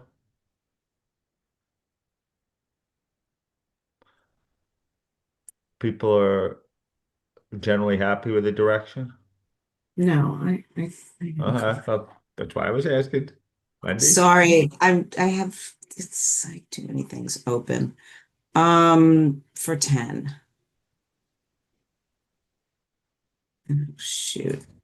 I can't find my paper at the moment, but my question was on using this word beyond, and striking combination. I know I don't like to wordsmith, but does it have a different meaning? That's just really a question for Anna to answer. And I believe I have some send-in comments, edits in the application material. And I was actually content to the relocation at the moment. I have to caveat all of this to say when I see the full standard, I might feel differently when I see it all coming together, but I was okay with the relocation. Let's see if I can. Thank you. So Yeah. Wendy, on your point about is there a different meaning? So the concern with that one was that the way that extant was worded, this combination with inquiry meant every time you have to do inquiry and something else. And this came through also from offline comments that we had received. One of the suggestions that we received was rewording this as beyond inquiry, which would say don't just do inquiry, do something else. You can do inquiry and something else, but it's not mandatory. So that was the intention of that change. And it's mainly coming from offline comments that we've received. Yeah, so then we're just wordsmithing, because I would say in addition to inquiry, because I wasn't quite sure what beyond meant. That's a good one. In addition to, we're happy to, that's the notion we want to address by making the change. But if there's a better word, we're happy to pick it up in your offlines. I think Thank this is consistent with a lot of what we're trying to say is that the words do matter. I think people support a lot of the principles of what the team is getting. We're still refining the language so people can understand what we're trying to get at here. Okay, Bill's point, well noted. I think the rest of the board seems supportive of the direction of revised 10. And we'll think about whether in addition to is the better statement of what we're trying to accomplish here. But anything else on this 330 topic? Are there any, Anna, is that the end of the 330 topic? I have a question for everyone. Would people like, we have 500 to turn to, but we have one topic, a substantial topic. Would we like to take a little break to the top of the hour and allow us to people to get their thoughts and get their papers together for 500? Good Okay. idea. Why don't we take a break? We'll resume at 9 a.m. Eastern time, which is with the exception of our Indian colleague, the top of the hour for everyone. And at the 30 minutes past the hour in India. Okay?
Okay, can we get back, please?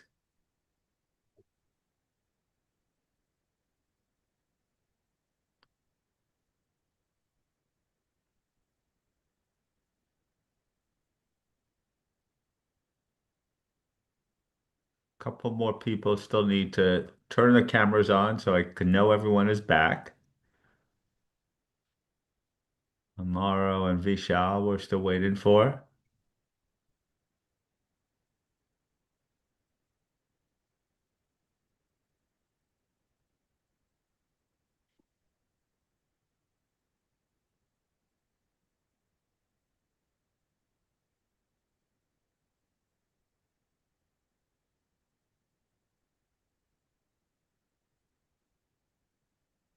Anyone? No? Amaro? Vishal? Okay, we're going to start anyway. We reached the top of the hour. I don't know who on the team is leading us on 500. I am Tom's. Okay. Hi, Susan. Hello. Morning to you. Thank you. So I'm going to jump right in, and in the interest of time, it would really be helpful if you would provide any detailed drafting or suggestions on drafting in the or the examples offline, unless you really believe that your comments go to the fundamental concepts in the proposals or they need to be on the public record. I'm happy to receive the detailed drafting offline, just to move things along. So at the March meeting, when we were going through ISO 500, excuse me 1 minute. Sorry. We heard some primary concerns that we're trying to address in these excerpted paragraphs that we are presented to you for this meeting. And the 4 concerns that we heard loud and clear was there was concern about an implication that the requirement to design and perform procedures to evaluate the relevance and reliability of information to be used as audit evidence is a separate exercise above and beyond obtaining sufficient appropriate audit evidence. We heard concerned about a lack of clarity around how to identify the attributes of significance, including when accuracy and completeness are presumed to be attributes of significance. We heard concerns about whether and when authenticity is an attribute of significance. And we also heard that there was a lack of clarity around the nature, timing, and extent of procedures that the auditor is required to perform to evaluate the relevance and reliability of audit evidence. There were the other concerns that were addressed in other paragraphs, but those aren't going to be on the discussion today. So I would like to go through just a high-level walkthrough of the changes that we've made in response to these comments, and then we'll just march through on the paragraph level. So the story we're trying to tell in this standard is that, first of all, the auditor is required to design and perform procedures to obtain sufficient appropriate audit evidence. That's old news. As part of that, the auditor is required to evaluate the relevance and reliability of information to be used as evidence. This is part of obtaining sufficient appropriate audit evidence. So we've emphasized this need not always be 2 separate exercises. So the first thing we did in response to the board's request in March was to delete the requirement to design and perform procedures to evaluate the relevance and reliability of information in paragraph 9, and clarified that evaluating the relevance and reliability of information is part of designing and perform procedures to obtain sufficient appropriate audit evidence. So you'll see a link there in paragraph 9. We've also added application material, including examples in paragraph A35, to state that the evaluation of the relevance and reliability of the information intended to be used as evidence may be an integral part of performed concurrently with the audit procedures designed and performed in accordance with paragraph 8. So the next thing the auditor has to do is in evaluating the relevance and reliability to be used as audit evidence, the auditor is required to consider the source and the attributes.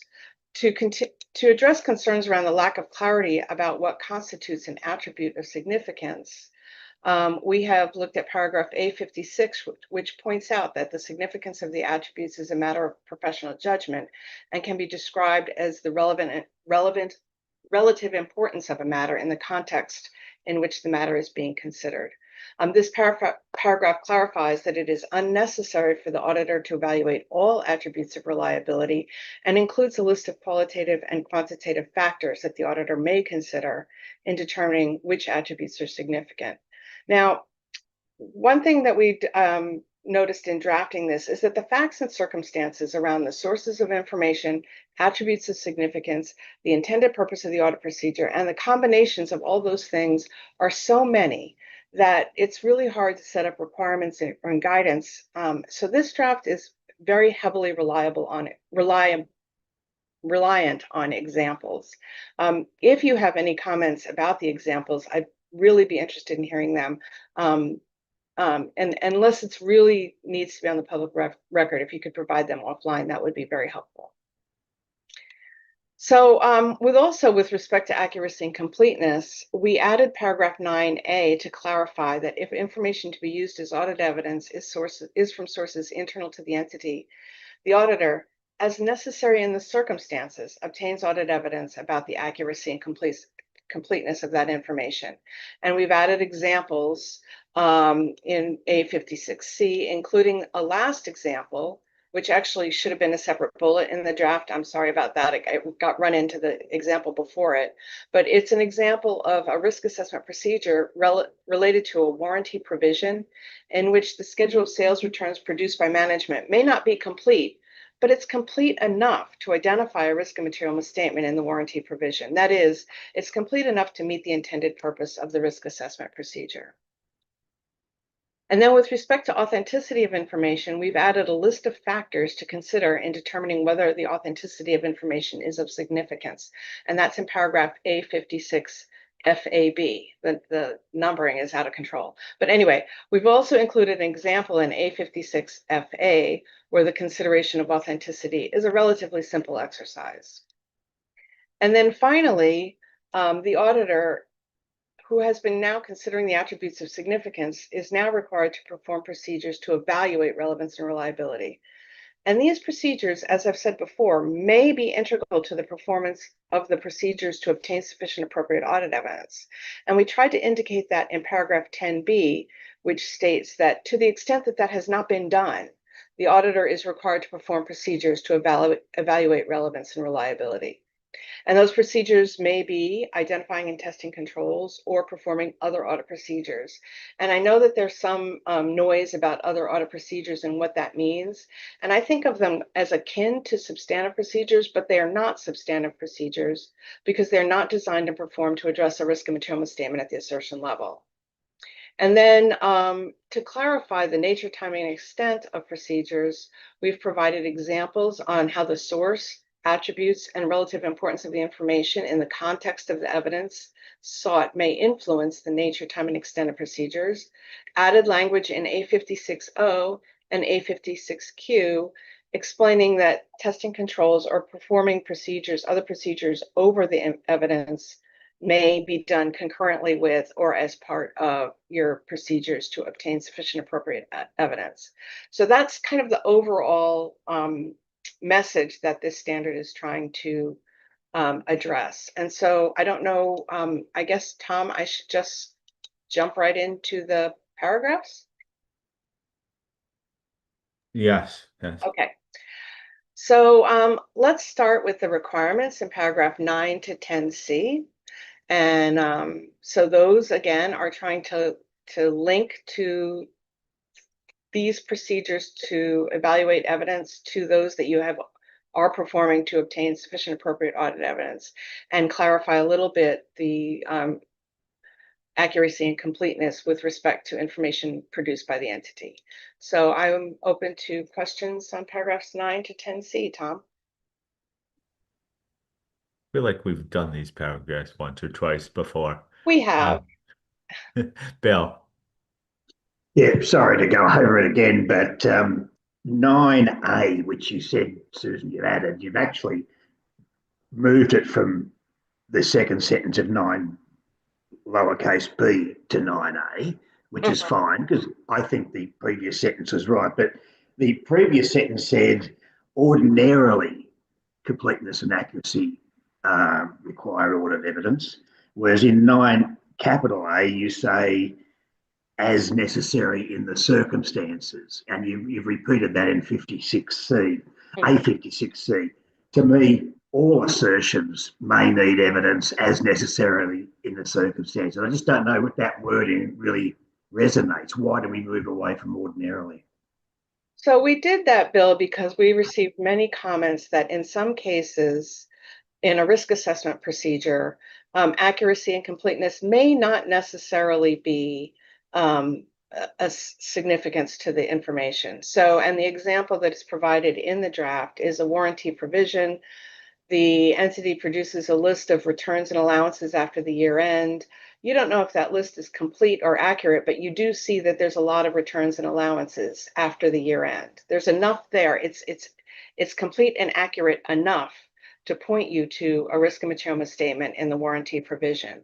So rather than go and beat up the completeness and accuracy of that list, you're just going to go and test the warranty provision. And so that's really the point. Well, my point, though, is why say as necessarily in the circumstances? Because that would apply to every assertion. Well, that is true, but these circumstances that we're trying to address here is the different use of the information, and maybe that can be clarified. But we didn't think it was ordinarily necessarily in a risk assessment procedure. Okay. So, Bill, maybe a little bit of additional insight there, because obviously our team is talking to stakeholders. We mentioned some of this is a response to what we've heard. So speaking to regulators, the regulatory community, there is a concern about having essential material rather than a requirement, which would be specific, because you may appreciate that 9b is essential material to the requirement. It's not a requirement itself. So there was a preference there for a stronger indication that when it's from sources internal to the entity, a requirement should sit rather than an ordinarily. Equally, speaking to our stakeholders from the profession, there is discomfort with that ordinarily used in the context for what Susan has explained. So looking at those different perspectives and weighing the demand there from our stakeholders, there was an appetite for as necessary and linking that to a requirement. So that's a little bit why the team has taken that approach. Now, we did debate internally, is there a difference between ordinarily and as necessary? And the difference is in the way that we are embedding this in a standard, a requirement versus essential material. So I'm not sure if that resonates to you, but from our perspective as staff, there is a drafting difference there. And I also, Bill, want to point out that we're not talking about responding to the risk and material misstatement at the assertion level here. So that's, while you're true, we do have to do what's necessary in the circumstances in response to the risk of material misstatement at each assertion. In this case, we're talking about the evaluation of information to be used as evidence and the extent to which those attributes are important for that. So it's a slightly different context.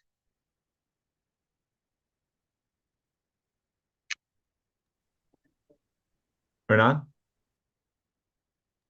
Thank you, Tom, and thank you, Sue, for the explanation. My comment is on paragraph 10b. In the term, the auditor shall perform one or both of the following. I think that a term could create the idea that the auditor has the choice to select one or other. And if we link with paragraph A35 in the application material, it is clear that the auditor should apply one or the other depending on the circumstances. And I think that we need to reinforce the idea that it's not a choice for the auditor, but is dependent on the circumstances that of the reliability or the significance that is intended to be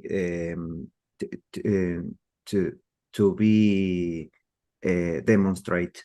And the other comment is on the paragraph A35. I think that the word influenced in the first sentence, that is the process that involves professional judgment and is influenced by, I think that it's better to state is given by, because influence could give us the idea that is not the only fact that could create the necessity of perform any or other the procedures. Thank you. Greg? Thanks, Tom. As you mentioned, we've done a few laps of this particular race course as far as these requirements go. I actually like where we landed here. I think we've had a few goes at this, and I really like the direction of travel. I like the fact we pulled out the conditional requirement in 9A. I think it just feels a crisp sort of set of requirements now. Obviously, there's a lot of detail in the application material, but I really like the way this is sort of pulled together at the top end here with the requirements. So well done to the team.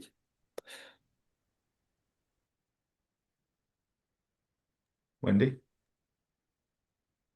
So I have to give huge appreciation to the project team and the responsiveness to much of what was either sent in or was spoken at the March meeting. I particularly enjoy the new examples.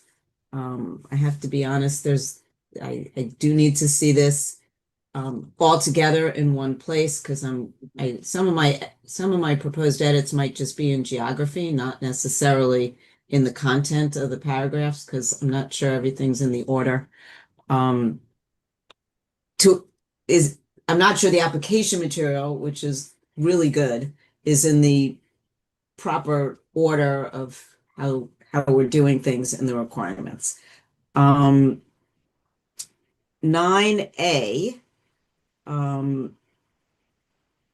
was wondering whether or not, and this is a geography, I'm not going to go into all of them, wondering if 9A is really better as 9C, but again, I could send that in as an edit.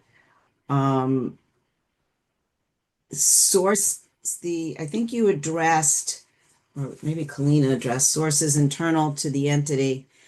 It's still a little unclear, and again, I have to link all the application material back into the requirement.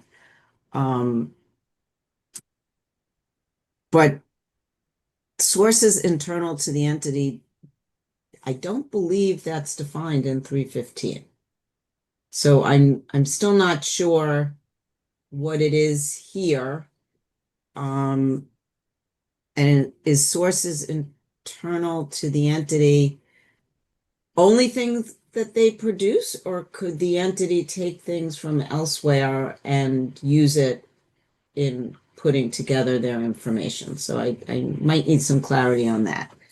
And I think we've already addressed as necessary, and the circumstances might still be unclear, and that's, I think, the point that Kalina was trying to clarify, and perhaps we can send in, as you requested, Susan, some suggestions to A56C. And let's just see if there's anything else. Support taking out C, as I said earlier, 10C. I think that was the C wave at the March meeting. Thank you. I didn't mention that because it was such an overwhelming comment at the March meeting. I didn't think it merited further discussion. Okay. So yeah.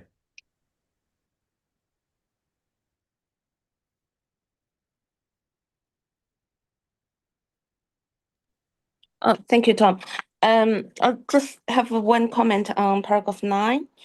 I would like to recommend that we switch little a with little b, for the reason that we probably need the definition or the example of attributes of reliability before we talking about the source of the information.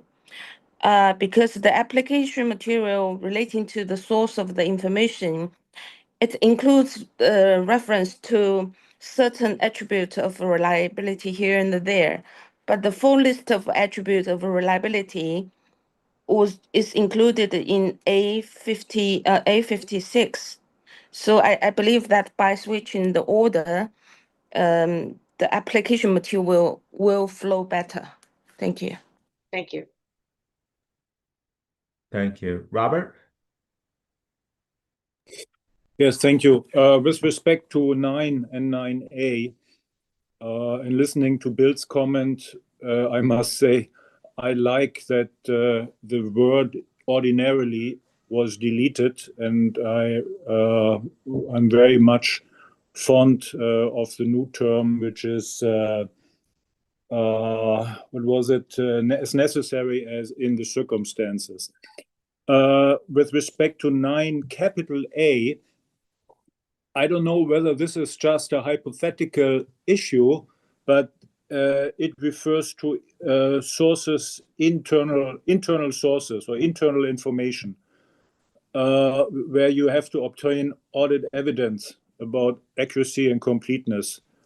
Most of the time, this audit evidence about accuracy and completeness can only be generated by, again, internal information from internal sources. So aren't we here in an infinite loop? And I don't know how this can be solved, but this seems to be an issue. And I do like the examples you're providing, or most of them in the application material. And as Wendy said, maybe we want to have a comprehensive look in our next meeting on both the requirements in 9 and 9A and the examples which you provide in the application material. With respect to 10 capital B, just a small reflection, little a refers to identify and testing operative effectiveness of controls.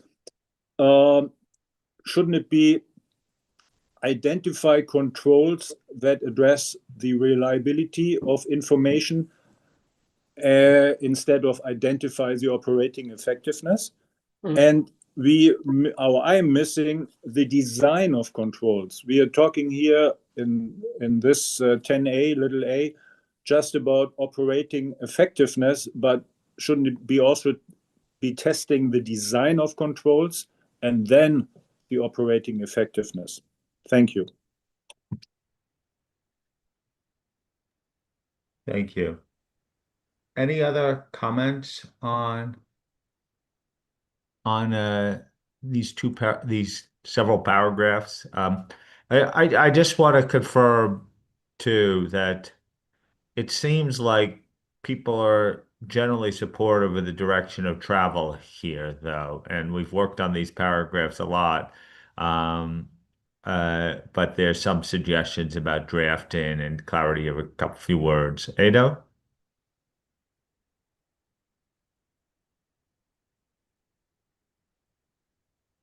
You're on mute.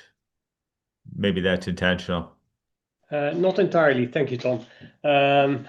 So just providing some feedback of what I've heard yesterday is that I think there were some questions on to what extent 10 needs to link better to 8 and 9, and I think that's so just passing that on to the team.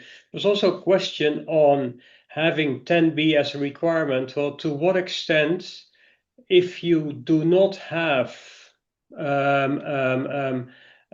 assertions that are of significance, are you still required to do either A or B? I thought it was an interesting question. It's on the fringe, but so those were some of the questions that I've heard, and I also heard questions about the geography, particularly the examples in A35 that speak of assertions, of attributes of significance where they haven't been addressed yet in the requirements. So, but that's an element of geography that we can easily attend to. Thank you. Thank you. One clarification. You're saying that you may be in a situation where you don't have attributes of significance? Theoretically. Okay. Well, an example of that would be helpful because I think the way that we are saying is it can be one or more, but not zero.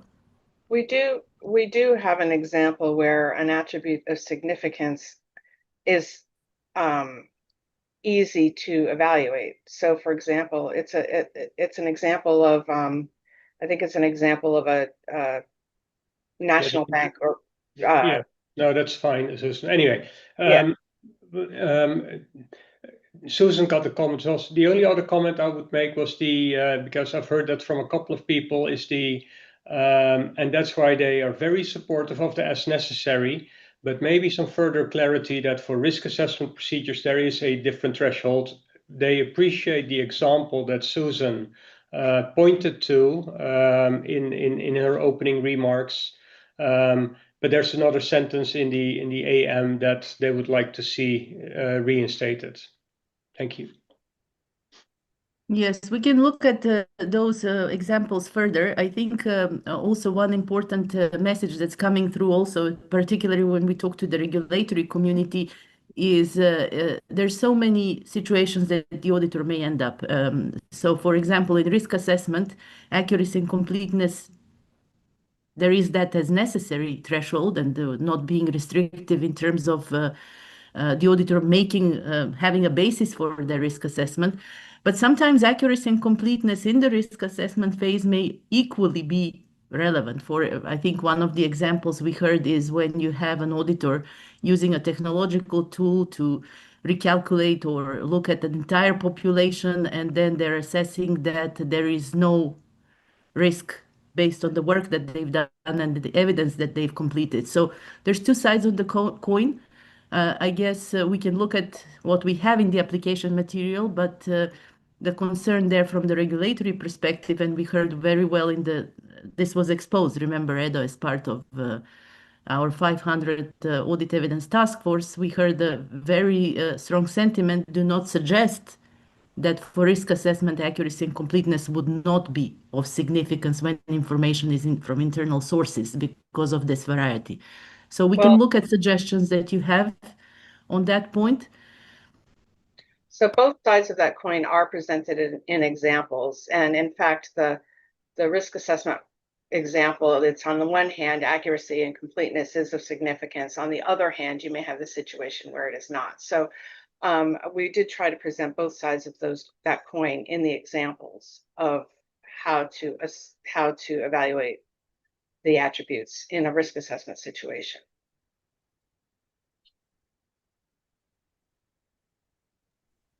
Okay. So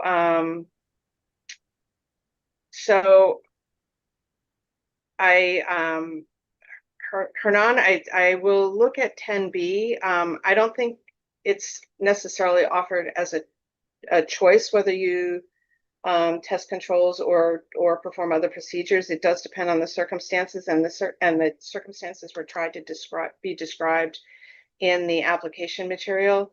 Maybe we can put some introduction, something in the requirement about depending on the circumstances. And I looked at the word influenced in paragraph A35. Wendy, yes, I think I need to do a clean sweep of the application material and see whether it flows correctly with the requirements. I've heard that comment from a couple of places. And the sources to the internal to the entity, it would be helpful to me if you could include a suggestion in your offline comments. I know you have in the past. Shayu, we'll look at when I'm in the reordering, I'll look at the difference between or the ordering of 9A and 9B and its relation to the application material. So Robert, I'm going to try to put in a stop to your infinite loop somehow. And if you have any suggestions on how to do that, that would be helpful. So I am ready to move on to the next paragraphs if you all are ready. Tom? Yes. Okay. So the next paragraphs, Michelle, can you go to the next slide, please? Our paragraphs A35 and A53 through A56L. These paragraphs, A35 provides guidance related to how the source, attributes, and purpose of the audit procedure affect the nature, timing, and extent of procedures, because we did receive concerns about how much do you have to do here, and where do you have to focus. And A53 through A56L focus on or emphasize that not all attributes are significant in all cases or with respect to all information. They provide examples of when accuracy and completeness are not necessarily of significance, but also examples of when they are. And then also provide an example of and factors for determining when authenticity may be an attribute of significance. So comments on A35 and A53 through A56L. Great. A53 to A56L. And Bill? Yeah, okay. Just a comment on A35, the first example, and it's also repeated in A56C. The way I read it, and maybe I'm reading it wrongly, but it gives the implication that you wouldn't test completeness and accuracy if the sources were external to the entity. And I think we've had regulators push back on that, and I just wonder if I've misread that.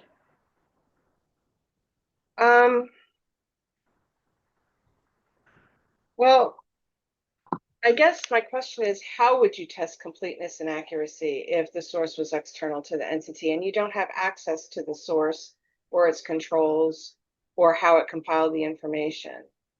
And that's the dilemma. That's exactly the dilemma. And so we can't ignore it, though, can we? That would be regulators have pointed out we should not ignore it, and that's exactly the issue we probably need to be clear about.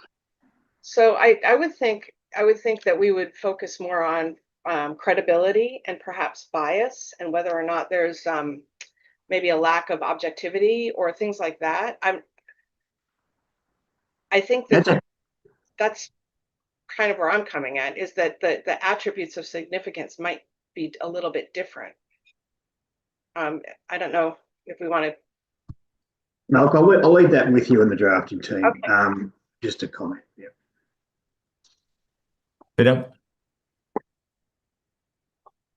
No, I was just going to come in on this, Bill. But I think Susan pretty much clarified it to me. Well, I think we have a very clear example of it, and if you don't have the ability to assert, and then remember, accuracy and completeness is not necessarily relevant in all instances. That's why 9A specifically points to the entity being the source of the information, because then it becomes a lot more prominent. But if it's, for example, from a third party or a well-established institute or experts, there are different considerations that go into it. So that's why it's separated out, and accuracy and completeness doesn't get the same emphasis for sources outside of the entity. Okay.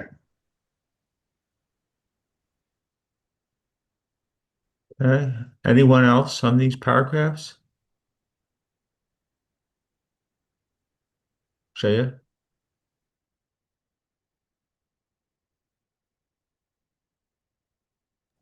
Thank you, Tom. I have a comment on A48 and about the source of information. First of all, the internal tool and external tool. I have a suggestion on the wording. When we talk about the internal tool, actually in practice, we typically use the word information provided by the entity. I think it includes both the information generated, prepared by the entity, and the information the entity obtained and passed on to the auditor. And for information from external sources, I suggest that we categorize them to two types. One is the information from individual organizations who have business relationship with the entity. That would include the customer, supplier, bank, legal counsel, or service organization. And the other type are those other service individual or organizations which are totally independent of the company. Because these two groups of third parties are different. And also in paragraph 848, it talks about the information is suitable for use by a broad range of users. I think this is not a criteria in assessing reliability of the information. Well, if you think of thought about maybe for the second type of external resources, as I mentioned, you might consider that, but I think more importantly is for example, the reputation or the authority of that organization or those other factors. Shayu, Yeah. can I Yeah. interrupt you? Please provide these comments offline. I'm interested in the next round of drafting, but we haven't addressed these comments in this session. We're really focusing on A35 and A53 to A56L. A50. The sequence is okay. I So see. those comments would be Sorry. very valuable in our next round in preparation for the June meeting. So if you could provide them offline, that would be very helpful. Okay, I will do. Thank you. Thank you, Susan. Greg? Thanks, Tom. So I take your point, Susan, about you don't want too much talk about examples, but I've just got a few sort of general comments, if you could indulge me.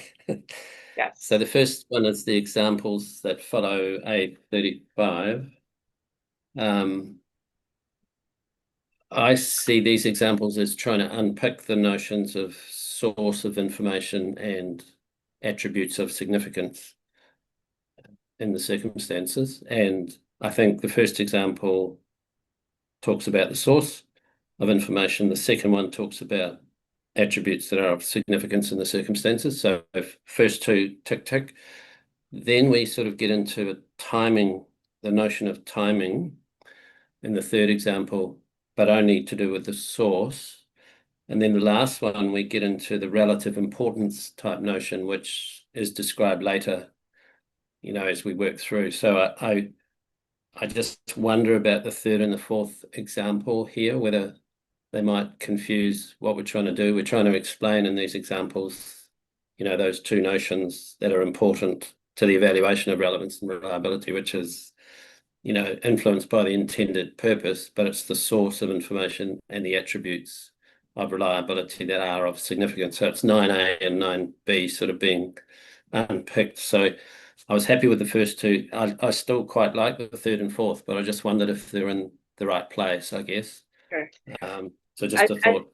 When I do the wash through of the ordering of the application material and the requirements, I might find a more suitable home for those. Yeah. So that'd be good. Also then in accuracy and completeness, so this is A56C and D.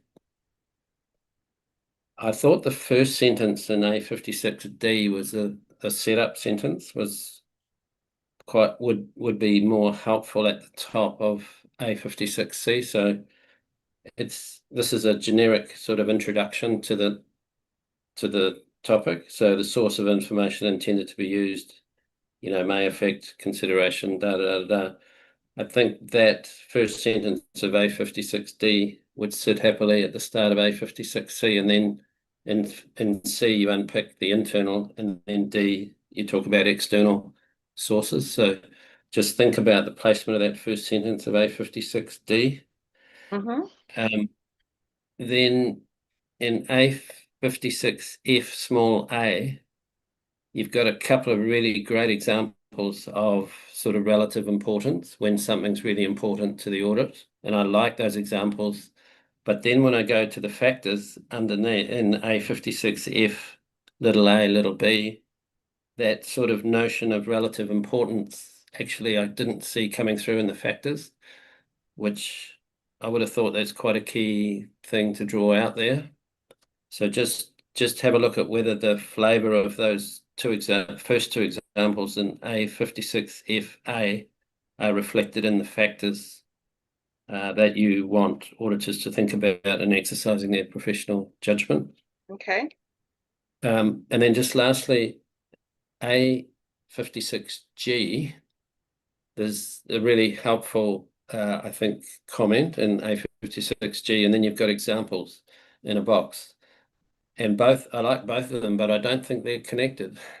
I struggled. I read it a number of times, and I'm not sure the examples in the box actually fit with the wording of A56G. So again, I just wonder about the placement of those examples. They're really helpful and they're good, but do they actually unpick what you're describing in A56G? I'm not sure. Okay. Yeah, so all good stuff. It's more geography, I think is what I'm saying. Yeah, apparently I need a geography lesson. Great. Any other comments on the application material here? A bunch of suggestions, some comments about geography. But I think it gives me comfort that we're heading in the right direction. Susan, should we move on? We shall. Next slide, please, Michelle. We're going to wrap up with the application material in A65O through A65Q, which focuses on how the procedures performed to evaluate relevance and reliability information can be performed as an integral part of or concurrently with the procedures to perform to obtain sufficient appropriate audit evidence. So I'll open for comments, Tom, on A65Q, O through Q. I think it's O through Q. Yeah, O through QA. QB. Well, QB is in documentation. Yeah, I see below at least the slide says through QB. Okay, then I'll take comments through QB. Keeping me on my toes here, Susan. I haven't really looked at QB, but okay. Yeah, Makika. Thank you, Tom. Yes, so I have a comment on A65 or so related to the requirement 10B and C. So now the 10B and 10C is very clear because now the work performed under 310 or 330 is not duplicated here, so which I fully support. However, with respect to the third example in A65 or I still have some concerns about using the example of airline revenue as I described in the March board meeting. Because based on the feedback from practitioners, internal control over airline operations often addressed under 330 as it's directly related to revenue. So this example may cause confusion as it is presented as an example for 10B, which clearly says to the extent not already addressed. So I believe it would be more effective to replace it with an example that is clearly essential to address here under 500 rather than something typically addressed in 315 or 330. Thank you. If you have an example, that would be helpful. Okay, yeah. So yes, I hear some example from my stakeholders. So I will, yeah, Thank send. you. That would be very helpful. Yeah. Okay. Thank you.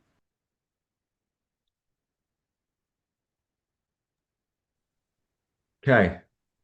Any other comments on these remaining application application materials?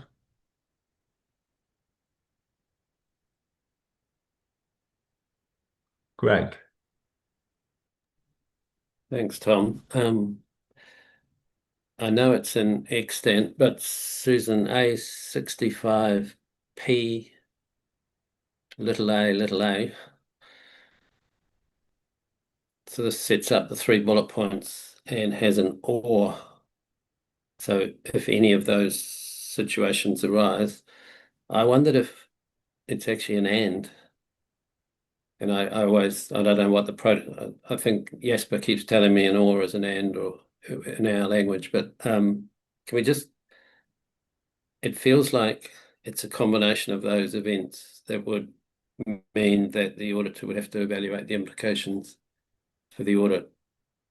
But we haven't changed this, so this is obviously in the extent. It is in the extent, but I would also argue that if any one of those conditions is present, I need to think about whether I can use that information as audit evidence, if any one of them is there.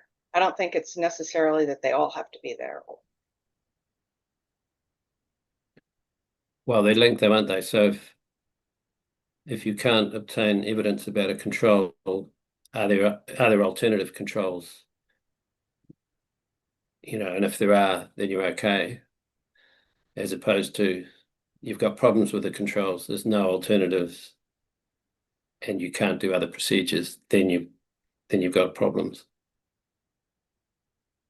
But you know, just maybe reflect on it. I don't want to waste more time here, but and I have got some comments which I'll send through on A65Q, just to those examples. I just wasn't sure, for example, whether the first one actually dealt with the completeness issue.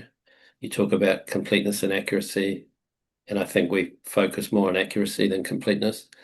But I'll bring those through to you. Thank you.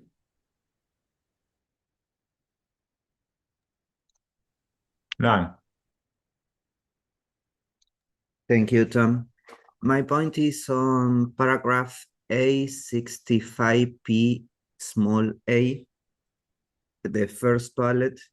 There is stated the level and complexity of, what do we mean with the level of automation or the level of the systems generated? We are trying to mean the extent, or it is the level? Okay. And if we should use the extent and complexity, or the extent or complexity, because I remember that or means and in our standards. And if we want to test both or any or both, or it's better. Thank you. Thank you. I'm a little concerned that it sounds like we're inventing a new language here. I think or means one of the other conditions applying. But if one or the other condition apply and both apply, the or still applies. It's still right. It's the lower of. Right. So which is why or means and or in our standards, because, but anyway.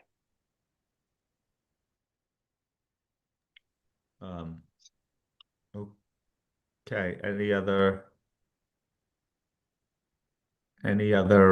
comment? Okay. By the relative silence, I mean, with the exception of the comments and suggestions, it seems like most people are supportive of the direction of these application material paragraphs. Just let the record note. Okay, back to you, Susan.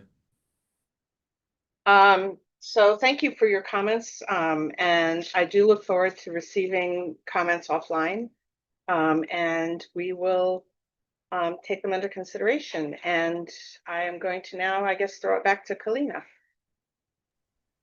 Yes, thank you, Susan. Okay. Wendy has her hand up, Tom. So Wendy. I just have a quick question. On those comments, Susan, you have a date final in mind there?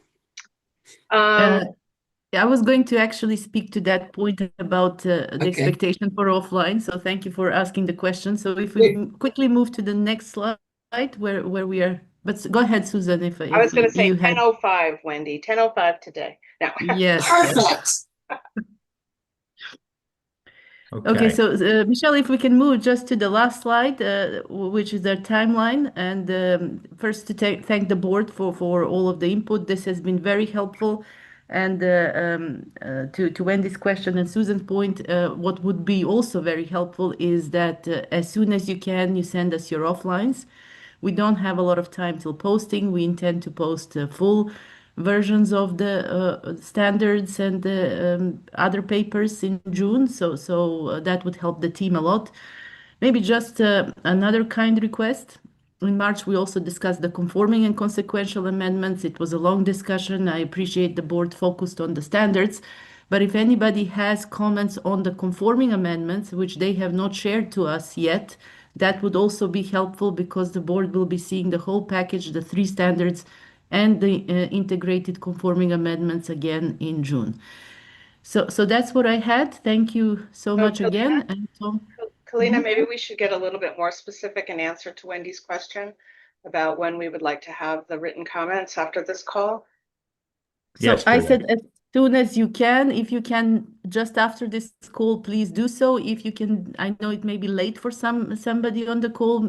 As soon as you can, when it's your morning time, please send us. If we can receive them within this week, that would be most helpful to us. Okay. That's the deadline by the end of this week, but preferably sooner rather than later. Yes. Okay. Yes. So we're getting close to posting time for our June papers. And Christelle's acknowledged with her digital thumbs up. So I like that, Christelle. You get special points for that.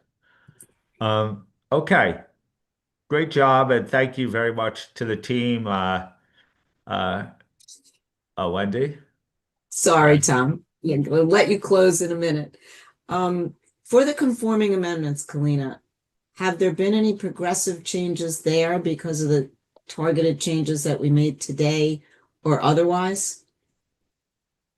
So absolutely, once we have stable standards, the team will go and revisit and make sure that the conforming pick up everything they need to pick up. I know Susan has worked on further. We did receive a few comments on the conforming, and we did hear from the board some comments at the table. So Susan has picked up the 315 mainly changes, some other changes that were there. I was in majority flagging this point because it did come out from the outreach. Did we have sufficient time to look at those? So I just want to make sure that the board is comfortable with what the staff has proposed. And, we welcome anything that was not raised at plenary, that is editorial and so on, and we'll take it into account. But to your point, yes, once we have stable versions of 330, 520, and 500, we have to go back to the conforming and revisit. Thank you. Great.